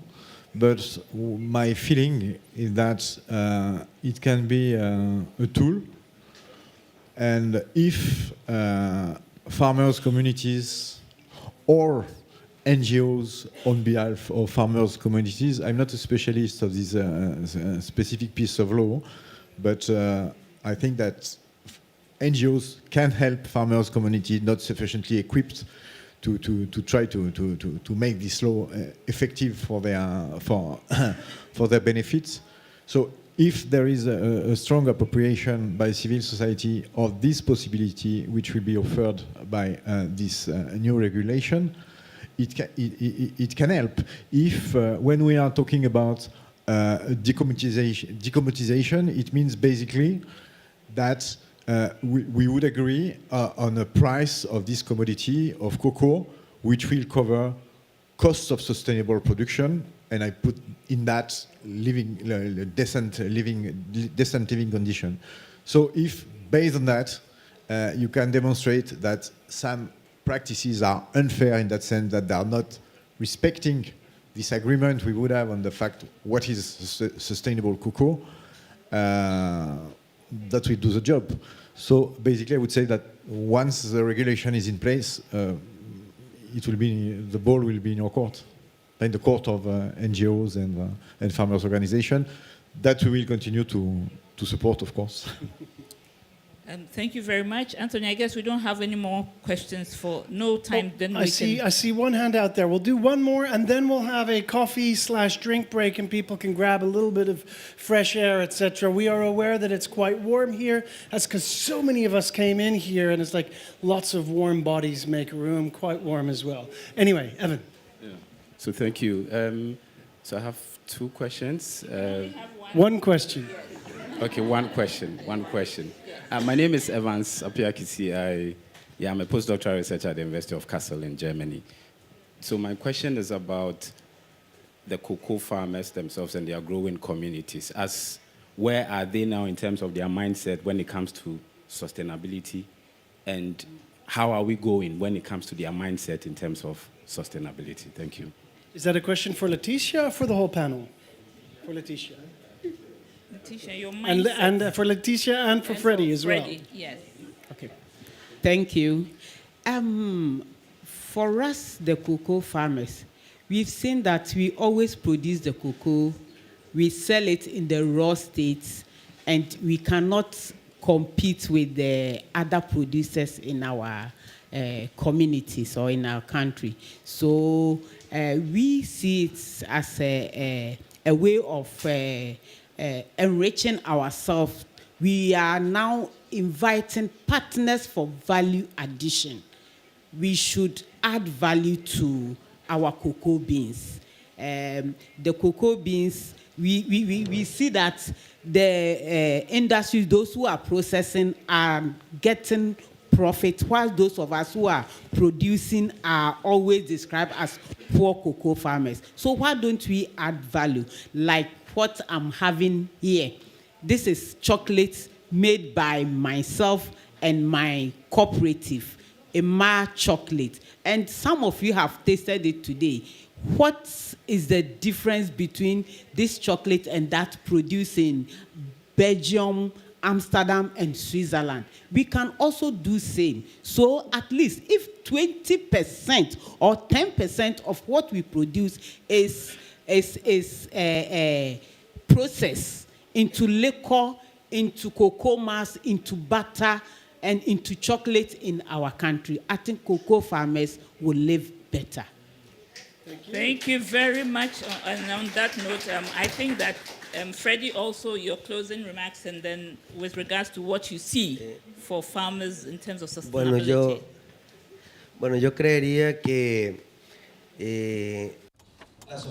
I would say that sustainability, to get to sustainability, we have to work on different aspects. So we've talked about the price, about decent income, living income, then productivity based on good agricultural practices. Dynamic agroforestry is the star that we should be able to catch. We need to improve the governance in the producers' organization in order to bring the processes under control, because otherwise we'll keep facing the same problem. What does the industry say? What does the NGO say? And the advisor? And I keep doing what they say. I am not the master of my own processes, and that must change. We must gain ownership of our own processes. We must improve governance for that. And now we have experience in many countries. This is the right time to change our position in order not to be reduced to a small project in a small cocoa producing region, the project that will have an impact on a very minute amount of cocoa produced. We need to scale that up to the huge volumes of cocoa that are being traded.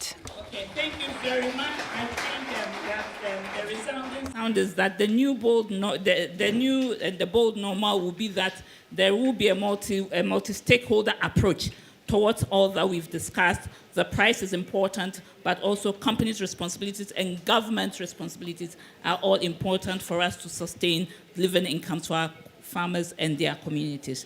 And on that note, thank you, Letitia, thank you, Freddie, and thank you, Regis, for that. Thank you all very much.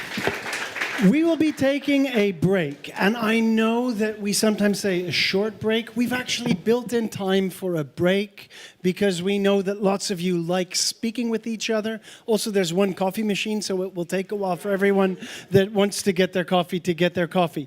In that context, we will be coming back in about, if I'm not mistaken, 20 minutes. Is that correct? Around 20 minutes. So when we start bringing you back in, do listen.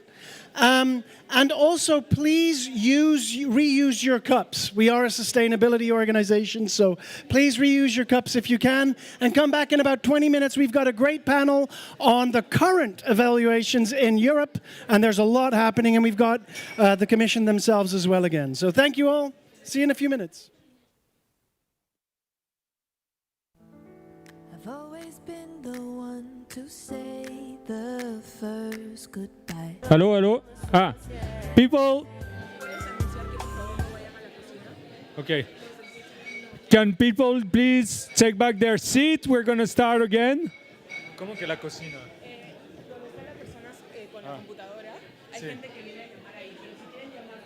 Okay. Okay.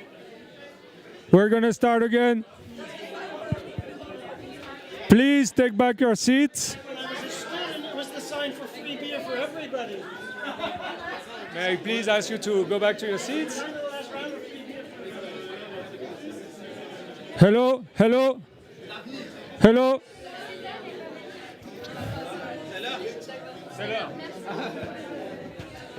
We're going to soon start panel 2. Can you please go back to your seats, please? So that we can start on time. And then we'll have drinks, and it's going to be amazing. Can I please ask you to take back your seats, please?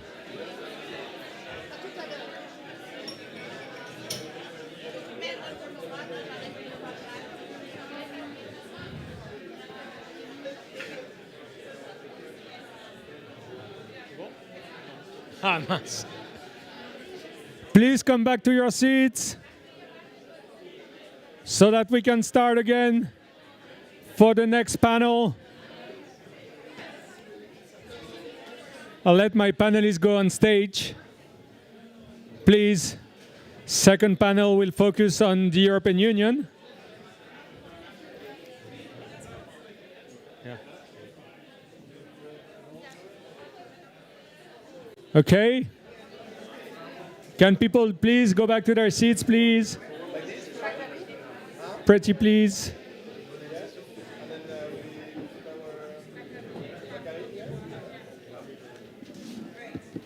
So I have a new friend, and he's called, he doesn't know he's my new friend actually. He's called Freddy Cabello. Where are you, Freddy? Where is Freddy? Oh, Freddy, I don't speak your language, but I wish I could because I want you to be my friend. You said something super interesting, and I think it's relevant for this panel. Please don't settle too much in your seats because we do want to keep you active, and I'm going to ask you to raise your hand in just a moment. Because he said something interesting. He said, we need scale. Yeah, so we've been, we don't want these small boutique projects anymore. We need scale. Please put a hand up if you think regulation has got something to do with creating scale. We're in the heart of European power here. And so we cannot have a European Barometer panel session without talking about regulation, and I'm delighted that we're doing so. Welcome to the second panel of this European Cocoa Barometer event, co-organized by the Voice Network and my organization, Fern. My name is Hannah Moat. I am Fern's campaigns coordinator, and I will be moderating this panel. And boy, am I really excited about moderating this panel, and you will find out in a moment why. We're going to be having a conversation about the role of strong EU regulation in achieving sustainability. That's correct, right? Yeah, okay, good. And helping with us with that conversation are four incredibly high caliber speakers, and I've had the pleasure of speaking to most of them individually ahead of this. I'll be introducing them in just a moment. I'm not a cocoa expert, that's my colleague Pierre-Jean's job, but we are going to be focusing in on the cocoa sector. But I'd like to invite us to think about what's happening in the cocoa sector, to take what Pierre-Jean suggested to me as a cautionary tale for what happens when crops are grown for a market that disregards the hands that tend the crops, that disregards ecosystems and biodiversity, and that disregards climate change. Because today it's cocoa, tomorrow it's coffee, but ultimately it's a question for all crops. And it's not a question about sustainability. So to pretend to ourselves that we're having a conversation about sustainability would be to do a disservice to this panel. This is a question about business viability. It's a question about social harmony for anyone living in countries where when you don't put food on the table at the right price, creates civil unrest. And there have been a long list of civilizations, Mesopotamian, the Easter Island, Mayan, ancient Greece, where we know the story of what you do when you raise natural ecosystems and how that changes local environments and how that impacts agriculture and how that, after a few years, eventually creates wiping out of entire civilizations.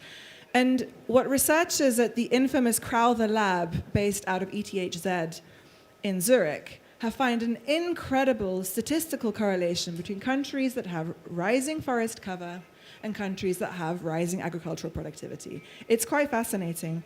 So in fact, I am going to disappoint you, Anthony, because this is not a panel about EU regulation on sustainability. It's about strong EU regulation that protect farmers' livelihoods, food security, and viable business. Because if it can't be done in cocoa, to quote Anthony, then where can we do it? And frankly, we're looking at a couple of decades of very volatile weather systems, very volatile climate, which are going to impact crops around the world. So let's have this conversation about cocoa, but let's not forget that this is not just about cocoa, it's really about a whole bunch of other things. I'm usually in the speaker slide, I don't usually moderate, so I am going to try hard not to talk too much. So I will introduce my four really lovely speakers. Evelyn Barn, you've been working on human rights issues in global supply chains for 20 years. You are a senior advisor for human rights and business for the development organization INCOTA. You regularly travel to cocoa-producing countries to learn from farmers' cooperatives, and since 2017, you've been representing civil society organizations in the German Initiative for Sustainable Cocoa, GISCO. A round of applause to Evelyn, please. I'm delighted to introduce my friend and fellow traveller Bakary Traoré, who I think spends more time in Brussels than he does at home. And we'll get into why that is, because he wants to spend most of his time in Côte d'Ivoire with his girlfriend, but seems to spend most of his time here. You are the executive director of EDEF, which is an Ivorian NGO that specializes in natural resource governance and monitoring supply chains for timber, cocoa, and mining nonetheless. You've been supporting sustainable cocoa production without deforestation since 2019, and you conduct independent observations to report the realities in the sector. You are very welcome, Bakary. A round of applause for Bakary, please. Francesco Tramontin, delighted to have finally met you. You are the vice president at Ferrero. You lead global public affairs and European government affairs and the communications team. That's interesting. All of those things together. Take note, NGOs. Previously, you spent 15 years at Mondelez International. Interesting, competitors. He began his career with Cargill and Big Say, focusing on environment, trade, and agricultural policy. You are a true veteran and leader in this sector. Thank you for all that you do. Round of applause to Francesco, please.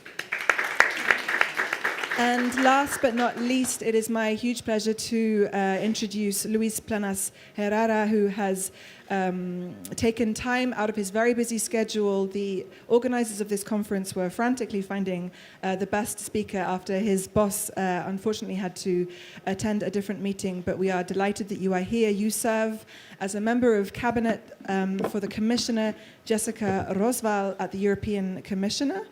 You are leading work on circular economy, waste and sustainable products with international dimensions, including deforestation and biodiversity. And you have had other important roles in the European Commission, notably serving in the team of the Director General for the Environment at DG Environment, where you were instrumental in developing the European Green Deal's environmental agenda. Thank you for all that you do, and a round of applause to Luis. So as I said, please don't relax too much into this warm room, because there is going to be space for questions. So obviously I want excellent questions, but we do also just want questions. So there will be several moments at which you will be able to ask questions. There will be 3 parts to this panel, and after each of those 3 parts, I will open the floor to questions. The first part of this conversation, and please forgive me if I focus quite a lot on the EUDR. If you're based in Brussels, it kind of is really the thing that people are talking about right now, as Luis can probably attest to. It grabs headlines. It's a very big piece of regulation, and it's a meaningful one for the cocoa sector and for forests. So this isn't just about the EUDR, but it kind of is about the EUDR. But there are obviously other parts of regulation that impact cocoa. Francesco, I would like to start with you. So, granted, you're the Vice President for Global Public Affairs. It's an important role, but we all know that in family-owned businesses, it's the family that owns the business, and they're making the big decisions. And Ferrero isn't one of those cutesy, Bruges-based small chocolatiers. I was, by the way, growing up eating carob. My mum made me think that carob was chocolate. So I spent a lot of time thinking that chocolate was actually quite disgusting. But I mean, you know, Ferrero is not known for its green image, and I certainly was not brought up thinking, oh, Ferrero, this amazing green company. And yet you are at the forefront of a coalition that is pleading with the EU to not change its regulation. I have living proof of that here, if anyone hasn't read this excellent letter that Francesco put his pen to and got lots of other I've signed a lot of that stuff in the past few years. You create lots of paper. Yes. Can you give us a sense of how that went with Mr. Ferrero? Has the family always been so committed? Why is Ferrero so supportive of regulations like the EUDR? Yeah, so, Hannah, let's pretend you are Mr. Ferrero now, and I'm doing so. What put yourself. Like? No, he's quite young, lean, and tall. He's a good-looking guy. Okay. So let's pretend you are him, and I'm making you the speech. So the first part of the speech really looks a little bit like the first part of Anthony's presentation and Friedel on the Cocoa Barometer. Facts, figures, problems. After that, you have something similar to the type of scorecard you have. Mm-hmm. So obviously, companies need to do something. So you start looking what do we do, what the others do. So this little bit, this is what this company does. This is what we do. Am I doing a good impression? So. Just look more. You. I'm you. No, you are Mr. Ferrero. I'm me. I'm just doing the very quick version of a Sorry, I forgot who I was for a presentation. second. Okay. And then And then I come to the point, okay, this is what Mondelez does, this is what Nestle does, this is what we do, okay? And so what's next? I said the big part what's next is that legislation is being discussed. And you know what? Legislation has two things, which are traceability and supplier due diligence.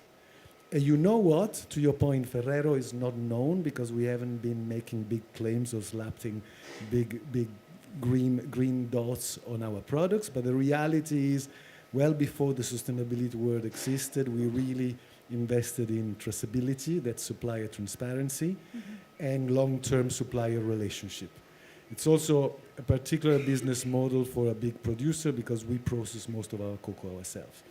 So, long story short, we say, look, a lot of the stuff we do is in that legislation, and so it makes sense for us to do it because some of the other companies will have to do it as well. It basically creates a level playing field on the industry, which goes in the direction where we are going.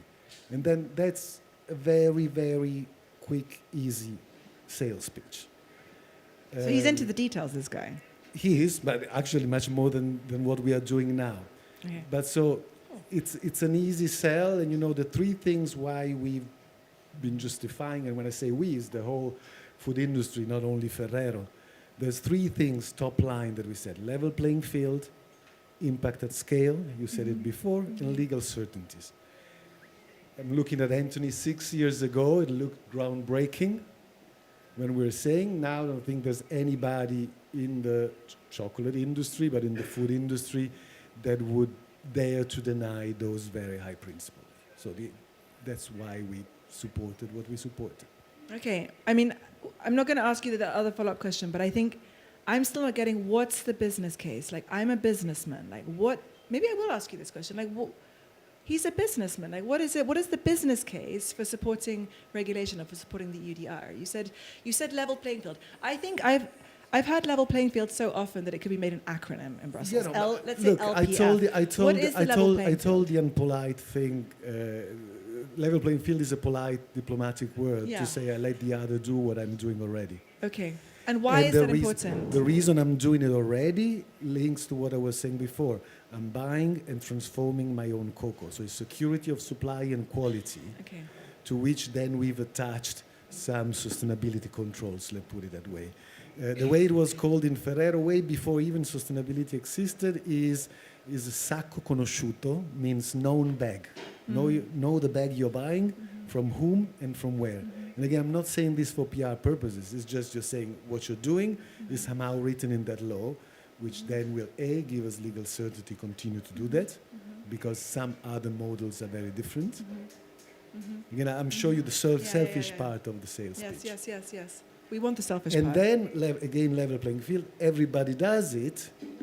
The thing is that, to the point about not being known for, we've been doing that, but we haven't been made big claims about it. Right.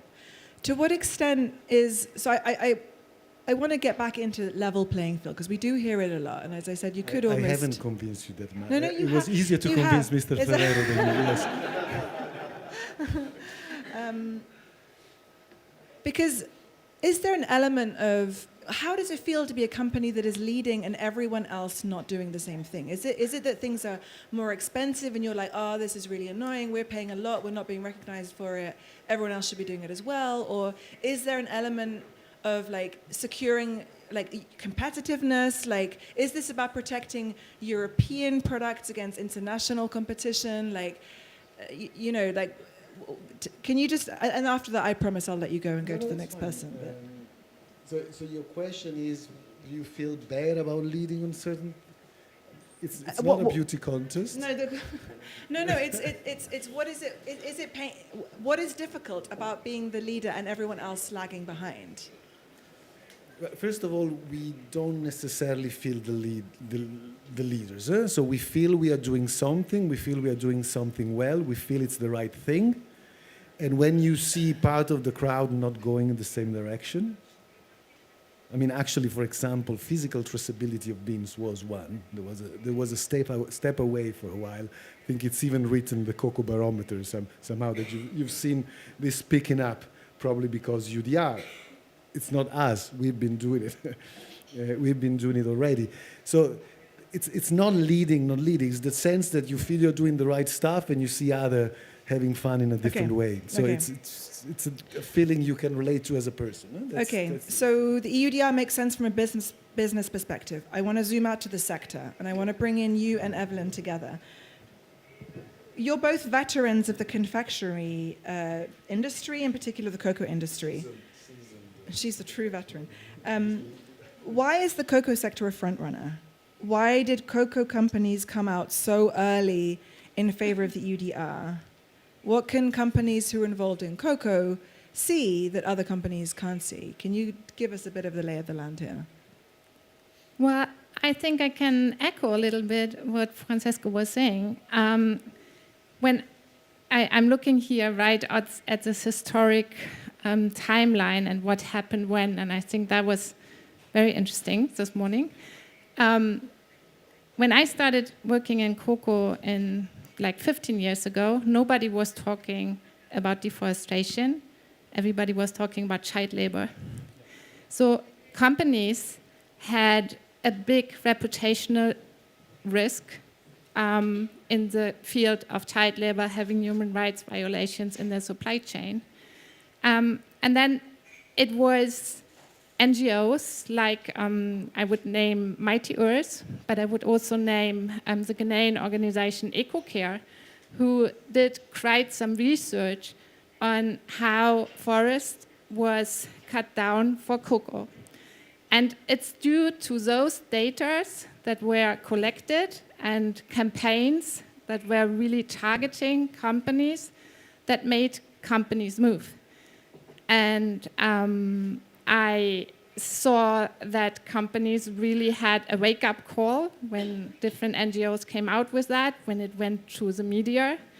And they all started to acting kind of like chickens running around. At one point they said, well, we have to move on together, maybe with the governments, and they founded the CFI, the Cocoa and Forest Initiative. But that was all voluntary. And I think quite some companies who wanted to do more maybe would have been the willingness to invest more to protect the environment, to protect the forest, to protect also human rights, could not do that if their competitors would not also do that. And basically, looking back today, I think history has taught us that if you only look into voluntary measures, voluntary initiatives, we're not getting this level playing field, and I'm calling it out now. I think no company alone can solve these huge issues. I think everybody has to work together, but there will always be companies who will hide behind others, and that's why we need a regulation. That could be a game changer. And I would also like to pick up what Anthony said in his speech. Everything has changed in the cocoa sector except the problems on the ground. Not everything has changed, Anthony. I would disagree with you, because what did not change is we don't have regulations in place. They are not implemented yet. And that's the last thing that we need to try to save our environment and to make sure human rights are not disrespected anymore. Great, thank you so much, Evelyn. Francesca, what would you add? What are the cocoa companies seeing in terms of, Luis was not here in the panel before, and in the introduction panel of the impact of climate change on cocoa crops and decreasing productivity. And do you think that is what contributed to cocoa companies really coming out and saying we actually can't do this alone, or what? Can you give us some insight into that? Yeah, I think so. As Evelyn was saying, this is too big for any company's supply chain to deal with. It's just that's what I was trying to describe you before. If you present the first part of the Cocoa Barometer to any executive, not only Mr. Ferrero, it will be just for much. He doesn't have a business response to that. And that's where policy comes into place. Logically, you actually making him go like, oof, at least there's something bigger than me addressing that. I mean, it is like that. Huh? There's something about the regulation isn't actually disturbing the market, it's actually protecting the market. No, but honestly, that feeling that you present this daunting scenario, this businessman doesn't have a response, okay? He sees cost, he sees hurdles, but if you talk about challenges with retailers, he will go quickly and tell you what he thinks to do among 5 things you could do. On those things, they just get frozen. And they either disengage, or you're saying there's a movement about addressing that. So that's fine. That's good. Now, whether that's happening is what you were discussing in the first part of this event. Is it working? So. Yeah, but I agree with Evelyn that we've spent, Anthony was saying we've spent 20 years preparing, and now we have the regulation, or, Luis will tell us if we still have a regulation or not. And not just that regulation, by the way, the CSDDD as well. There's also the forced labor regulation. There are many important pieces of the Green Deal, which are important pieces of architecture. And now we need to, and now we need to run with it. Now is our time. I want to pass over to you, Bakary, because we've heard it seems to make sense to a business. And by the way, Ferrero is not an outlier here. There are scores and scores of European companies who are picking up the phone to poor Francesco saying, can we also join your letter? And he's like, but it's a cocoa letter. And you're a timber company. Can we join your, it's like, is this now we are over that now. The letter of the coalition of the willing or something? But I mean, it's they're not an outlier. This makes sense to a lot of people. I'm hearing this is making sense for business, okay? And if you're a company saying it doesn't make sense to business, either you're very disorganized, or maybe you're not European, and maybe this is actually not to your advantage. But I think we need to be about protecting our interests. So it makes sense to business. It seems to make sense to the sector. I want to know if it makes sense to a farmer, Bakary. Et je me tourne vers toi. IDEF. En fait, IDEF. For you at IDEF, you spend a lot of time in Brussels, and your organization, IDEF, is spending a lot of time working on EU regulations. Your organization was founded to promote transparency in how natural resources are managed, in working on local communities, seeing how local communities can participate in forest regulations, etc. So why do you focus so much on this? It's really an honor to see that you spend so much time working on these issues. I can imagine that this is really important for you. Yes, actually, this is a very inspiring discussion, and this is also an opportunity for me to explain to you all the linkages that are not always self-evident, as you highlighted. My organization, IDEF, is committed to preserving biodiversity. Our work aims at making sure that communities' rights are respected. We focus on how the legislation, the law, can be leveraged. We have very tangible elements. Regulation is one of them. The legislation is one of them. As NGOs, we need rules. We need rules to have power.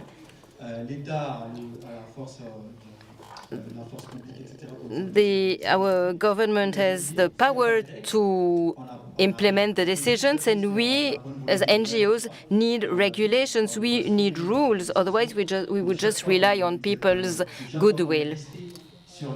So in the past, when we depended on people's goodwill, other actors or other stakeholders took measures and others didn't do anything. So that's why we need to have a clear situation, and we need accountability. As NGOs, we need accountability. My second comment is the following. Here we have a discussion about the EU legislation. Côte d'Ivoire depends on its natural resources. Its economy is mostly reliant on its natural resources. So we are the leading cocoa producer, the leading African palm oil producer. We are among the top 5 producers across all agricultural communities. So there is a war. You're waging a battle with Ghana, it seems. But I'm talking about all these agricultural production, which the agricultural production is detrimental to forests. So let's have a look at the destination of this agricultural production. The destination region is Europe. So Europe is a lever, is a powerful lever to take action on the ground. A few years ago, we insisted on the need to take action with timber. We focused heavily, intensively on FLEGT. For 10 years, that's what we did, and there has been the signature of FLEGT. So now we are going to focus on timber. EUDR is a legislation for which the text was drafted very, very rapidly. And today, there are producers from Côte d'Ivoire in this room. You have this EUDR and other pieces of legislation leading to an increase in prices. So today, prices are up, have gone up. Nobody can say the contrary.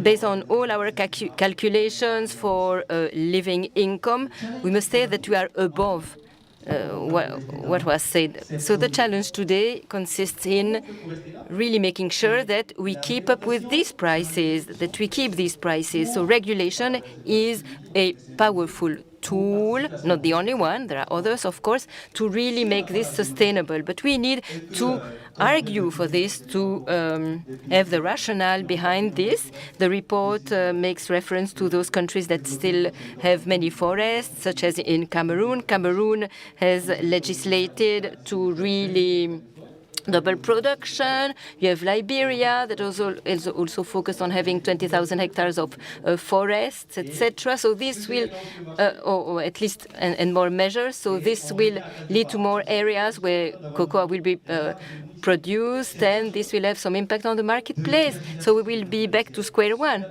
Therefore, so you go too fast. So we shouldn't obfuscate the issue and dither with EUDR. Some people have been very committed lobbying for EUDR. Other stakeholders didn't do much. And this is some sort of premium for people who were idle, for stakeholders that remained idle. The ICF is the CFI shows that voluntary processes do not work. Certifications schemes show that when a scheme is voluntary, not everyone is on board, or not everyone will follow suit. So you refer to the increase in prices leading to more plantations, such as in Liberia. You've worked really intensively on this. You've just produced or released a report on this. IDF on your website, this report is available. So price management is key, but we also need to reflect on the long term in what will happen in Liberia with the same production schemes that have been implemented in as in Côte d'Ivoire, with some plantations that are not sustainable, with little forestry. So this will be an issue. This will not be sustainable. Just imagine that in Liberia, production is compliant with EUDR, with high-quality cocoa. It would not be in the interest of Côte d'Ivoire, but certainly this would be in the interest of Liberia. So the message here is not to produce cocoa based on the model of what has been implemented in Côte d'Ivoire and Ghana, where there is. So the idea is to make sure that forests are not spared, and the idea is to make sure that people get out of poverty. So that's always the same discussion. though we have struggled all together with the businesses, with the governments, there has been the increase in prices that we expected, and it's a challenge now to make sure that this we keep up with the same situation of high prices. We went to the sector. We went back to the farmers. I want to zoom out completely, and if I could have the infographic on the slideshow. I want to zoom out to the country level. And I want to address this question to Luis and to Bakary, because Luis, you, for this question, I'm not addressing you as the European Commission, but more as someone who has traveled the world, speaking to different producer countries, explaining to them what the EUDR is. You must have pretty thick skin, because 18 months ago, things were not as consensual as they are today about the EUDR. You've traveled the world, you've had to sell it. What are you hearing from producer countries about why the EUDR is helpful to them? It's maybe not the conversations with the trade minister, maybe it's the conversations with the environment minister, but give us some of the behind the scenes conversations. Luis, you know what, actually, thank you so much for the EUDR, you have helped us. Is there one or two examples like that?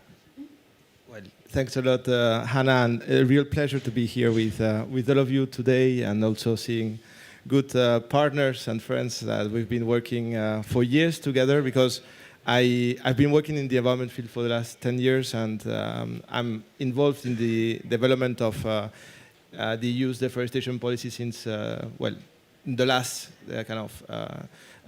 strand with the 2019 communication of EU action against deforestation, preparation of the regulation, the negotiation, and now, of course, with the implementation. So it has really been a journey where I think we have been working with different actors, and here we have heard the businesses, and very committed businesses, NGOs, and many also players that have been helping and advising about the way forward, and also supporting the need for reality to happen at scale. I think that clearly, and just before answering your question, just to take the opportunity to say that European citizens gave the mandate to ensure that the Union uses the leverages it has as main consumption region in the world to make a change happen. And of course, we have climate and biodiversity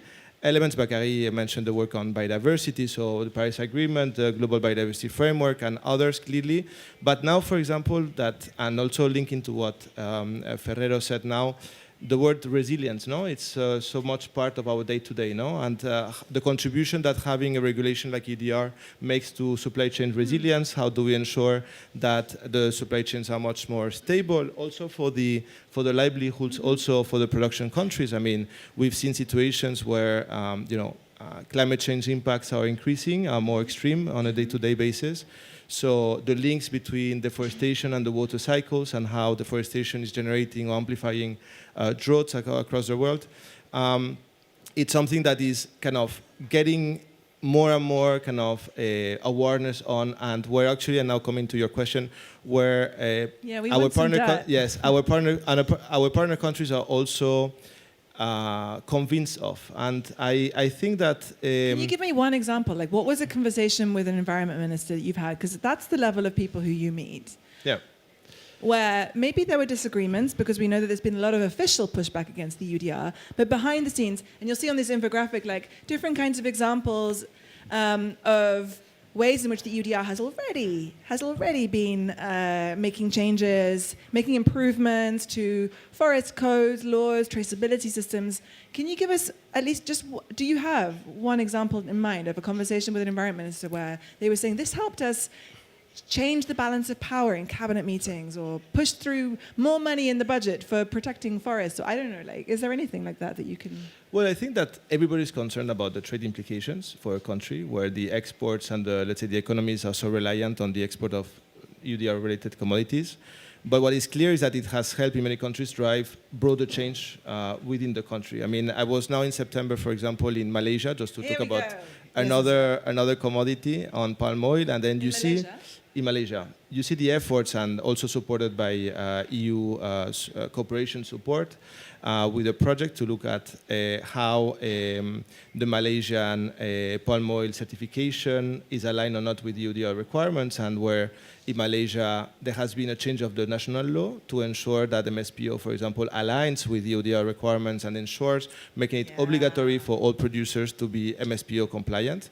So of course, and coming back also to what Bakary was saying, certification is not a solution, but EUDR here has driven changes, no? And the good conversation. And in Ivory Coast also, I mean, we had meetings also with Bakary, and also on the spot, you know, seeing how it is driving, you know, the particular case of the traceability at national level. I mean, because EUDR does not oblige a particular way of doing it, but it's clearly driving changes across all economies around the world on EUDR commodities. So it is really driving change around the world. So, and I mean, even if it's not yet into application, we are seeing how in the last 2 years things are moving. Things are not yet improving because, unfortunately, deforestation is still a challenge. Deforestation numbers across the world are still rising in many parts, so we still have the challenge in front of us. But the efforts are increasing and are becoming much bigger and much more scaled up. Okay, I want to stay with you, Luis, if I may. I'm looking at time. The second block of this panel is about the impact of a potential delay of this regulation. Can you help us out here? Because it's hard, it's hard, even for those who are generous, to imagine the greatest administration of the world falling down on the implementation of a regulation because of an IT issue. It does sound a little bit like the dog ate my homework. Can you, I mean, it's sounding very much like the EUDR is still going to exist, so view number one. Is the European Commission still committed to this regulation? And what is going to be happening? What is going on? What is going to happen in the next weeks? So, very timely question, indeed. And I mean, I think that is the European Commission still committed to the EU deforestation regulation? We want the soundbite answer. Yes. There are journalists in the room. Yes, of course, of course. I mean, and I think that you know, a big number of people in the room I have met bilaterally.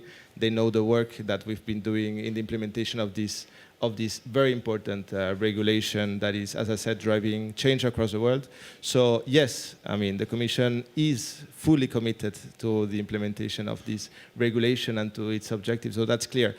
I mean, what we are confronted with, and of course you've seen that during this year, there has been a lot of effort to support the implementation, the practical implementation of the legislation. We have been trying, you know, through FAQs, guidance, to really ensure that it is implementable in a, let's say, in a day-to-day practice, and that it ensures that we do on the ground achieve the objectives that we have set with this regulation. What was unforeseen is, and that is the challenge that we're facing right now, is that the volumes of data generated by this regulation are so huge. And unfortunately, I don't know if we are the best public service in the world, but I mean, I do agree it's a good public service, but I mean, it is a challenge. I mean, clearly what we have seen over the last weeks is that, you know, the IT infrastructure is not fully ready yet. It is not fully stable. And we need. So it's true. The IT thing is true. It is true. Okay, it's true. It is completely true. You're committed. IT is a problem, and what is being done to not delay the regulation and get it finished on the job? Get it done by the 31st of December. I mean, you know very well our teams, so I mean, you know the commitment from everybody in particular, and it's my former house in DG Environment, and I mean, you know how committed they are to the implementation of this. So I can confirm, you know, that they are, you know, working day and night to find ways and solutions on the way forward. But what is also clear, also, is under the current context, we cannot afford the risk of something going wrong.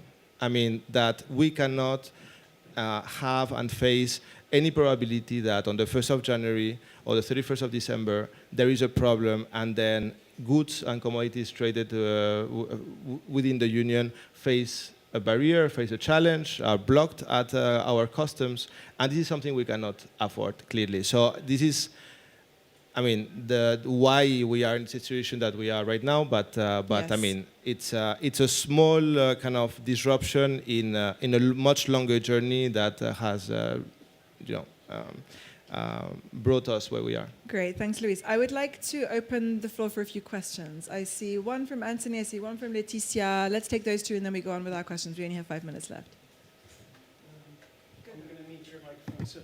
I'll ask this very shortly. It's a very quick question to Luis. Last week, a large group of companies that are in just about every commodity that the EUDR covers sent a letter to Commissioner Oswald and Commissioner von der Leyen saying, please don't create the delay because of all the political jeopardy that's there. And we know what's happening in the parliament on the omnibus now as well, right?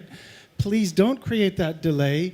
They came actually with a whole bunch of solutions on how to practically implement this. Francesco, in his intervention, said, businessmen, when they see a problem, come with solutions. And last week, business saw a problem and came with a concrete solution, how to solve this without having to delay it. Is the Commission taking that seriously? And if so, can you let us know whether or not that's something that can be looked at? And if not, why not?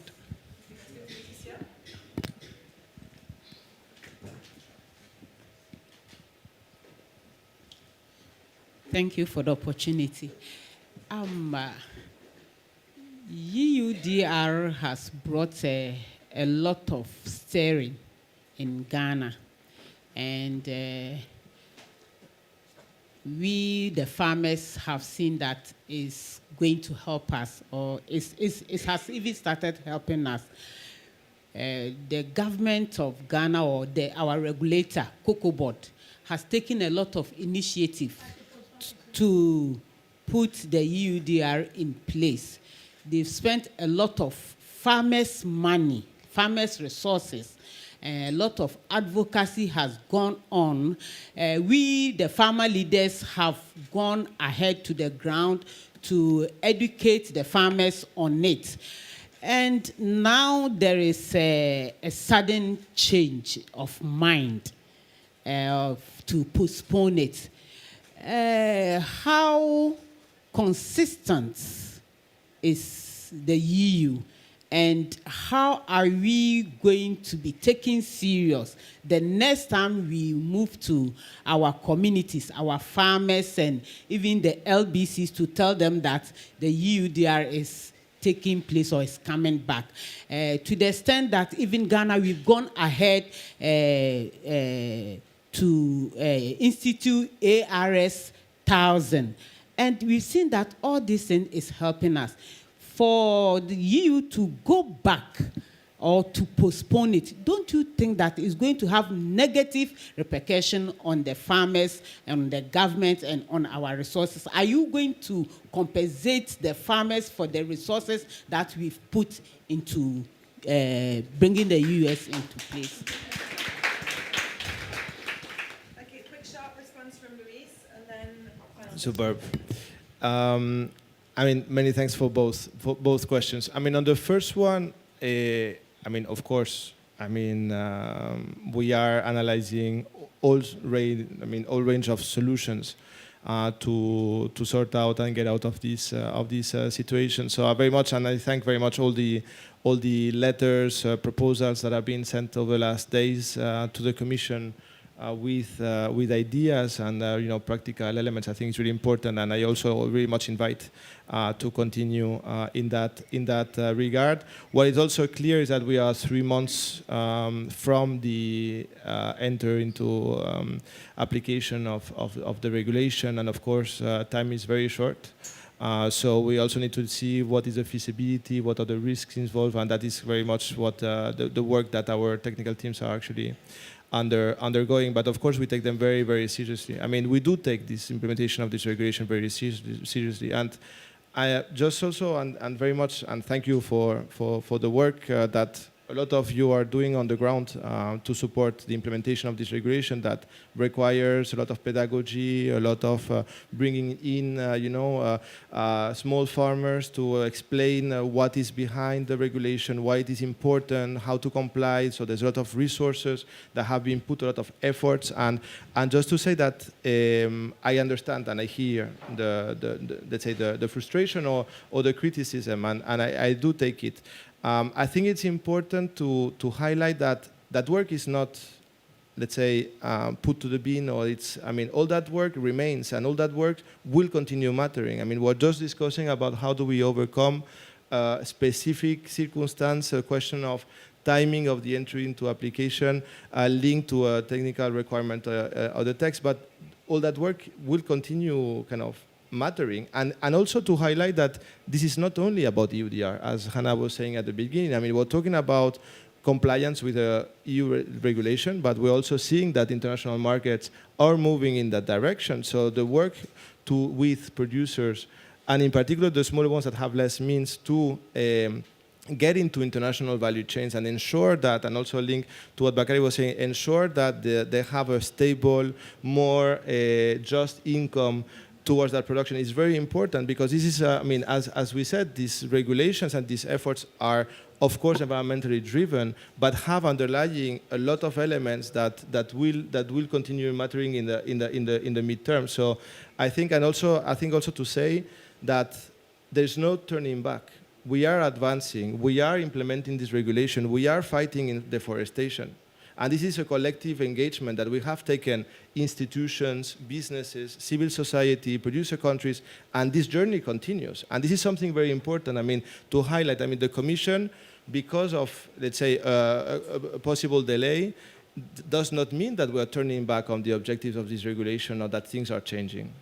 It means that we need to face, and we have the obligation and responsibility to respond and find solutions also to the, let's say, the problems that we face as we implement. But I can assure you, and thank you again for the work that you're doing on the ground, I can assure you that we will be going ahead. We are committed to this legislation, and we will ensure all together that this really becomes a success. I think this is what Voice is really about. Yeah, absolutely. Yeah. Just to say this, I think this is what Voice is really about. Like having Leticia speaking directly to Luis, like this is really awesome. We're going to have to wrap up. I'm going to give the floor first of all to Evelyn. I wish I had been approached by Netflix to make a film out of the EUDR, because it does sometimes seem a little bit like a film with several chapters, akin to some sort of series. And I'm not sure which series we are in that now and what the next episode will look like. So I'd like each of my panelists to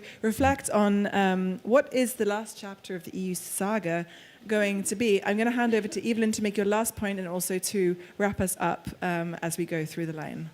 Okay. So time is up already. I'm surprised. It goes so fast. And I think what we have not done, we didn't really look into what is happening if we don't move fast. And I have a problem with the wording journey, because for me journey sounds always like it's slow and we don't have time. There was some figure published by Fern that a 1-year delay means 150,000 more hectares of forest will be lost, at least. And that's a size like 14 times of Paris in 1 year. So that's what we're taking into account because of a technical issue. And I think it's devastating. It's shocking that we take that into account. I hope we move further. Chapter going to be. So my last chapter. It's going to be. So I was thinking a little bit about what would I do as a filmmaker, as the last picture of a movie on that story. And if you would sit now in a movie theater, so you have to imagine this room is dark now. You have seen a very excited movie going up and down. We all rode a roller coaster. And now you have here the screen, and it's showing a rainforest, and a sun going up, yeah. And then you have a voiceover, and it says, "And as the sun broke through the canopy, humanity stood united with the forest, knowing their survival was bound together forever."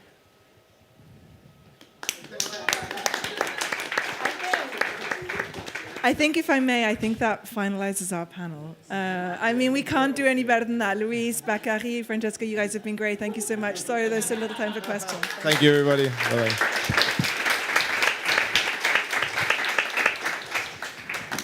It's been quite special, and I'm rounding off because I'm the last obstacle between you and the drinks, and that's never a very grateful place to be. But when we started Voice 15 years ago, it would have been unimaginable to have someone from a vice president from one of the world's 5 biggest chocolate companies sitting next to a representative from a local NGO in Côte d'Ivoire, sitting next to one of the senior representatives of the European Commission, sitting next to an activist NGO from Germany, who all agree on the need for regulation. 15 years ago, that would have been impossible to imagine.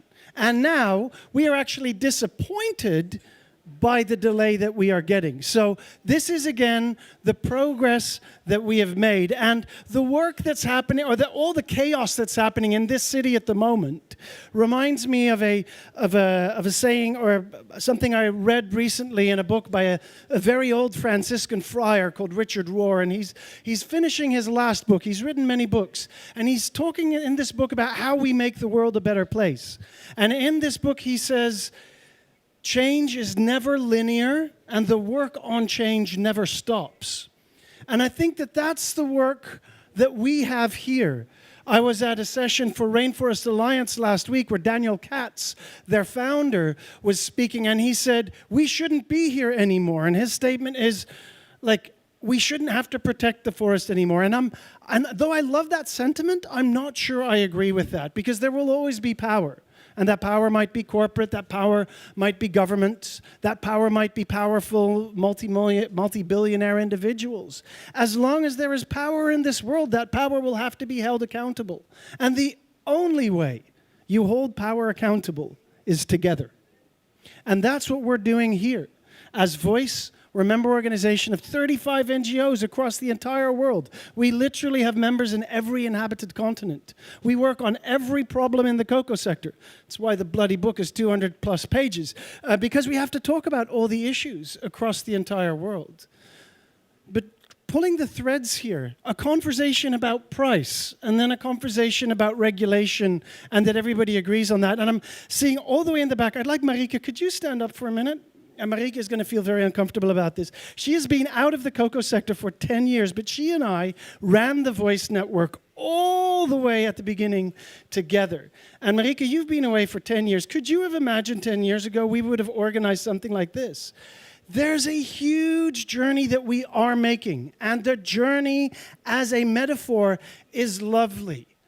But, as Evelyn said, we can never, never lose sight of the urgency, not just of the planet, but also of the people that we are helping. And last night we were having dinner, and I was talking to Yapo and Chantal from Côte d'Ivoire, and they were telling us how their yields collapsed in the last 2 years. And when we're talking about high prices, we're also talking about terrible harvests for some farmers. So we cannot ignore the fierce urgency of now. But there's only one way through, and that is by keep on going every step. And I think that the way through is also together. Cocoa is doing a lot better than it was. Cocoa is not doing very great, though, and cocoa can do a lot better. We've got the hard work ahead of us, not behind us, we've had the easy times. Now it's actually the times where the challenge really comes. But it's those challenges that actually, when you overcome them, are worth it. And so looking back over the last 15 years, I hope we'll see at least as much change happen in the next 15 years. And maybe in 15 years' time, we can not have our 30th birthday party, but we can have a goodbye party. Wouldn't that be great?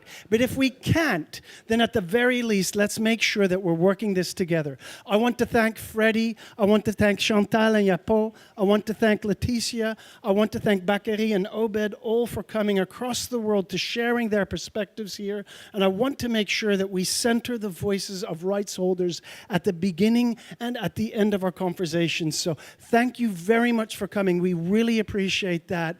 This is so important that it's no longer just a bunch of people that look and sound like me having these conversations, but that it truly is broader than that. Thank you very much. Thank you all for coming, and all those people that we've been working together with and sitting across the table with and disagreeing with. There's lots of you here. Thank you for coming. We have drinks, we have snacks, we have quite a lot of time to discuss these things going forward. But we've heard the Commission wants to go on with the regulation, and they are, and I'm not sure if you heard it, but I heard it, they are seriously considering alternatives to postponement as well, right? So I heard that, and we'll keep them accountable to that as well, right? So we need to keep also hope, because we have hope, and if we don't have that, then we might as well go home, and I don't feel like that yet. So let's keep going. Let's keep fighting the good fight. Thank you all very much. Goodbye.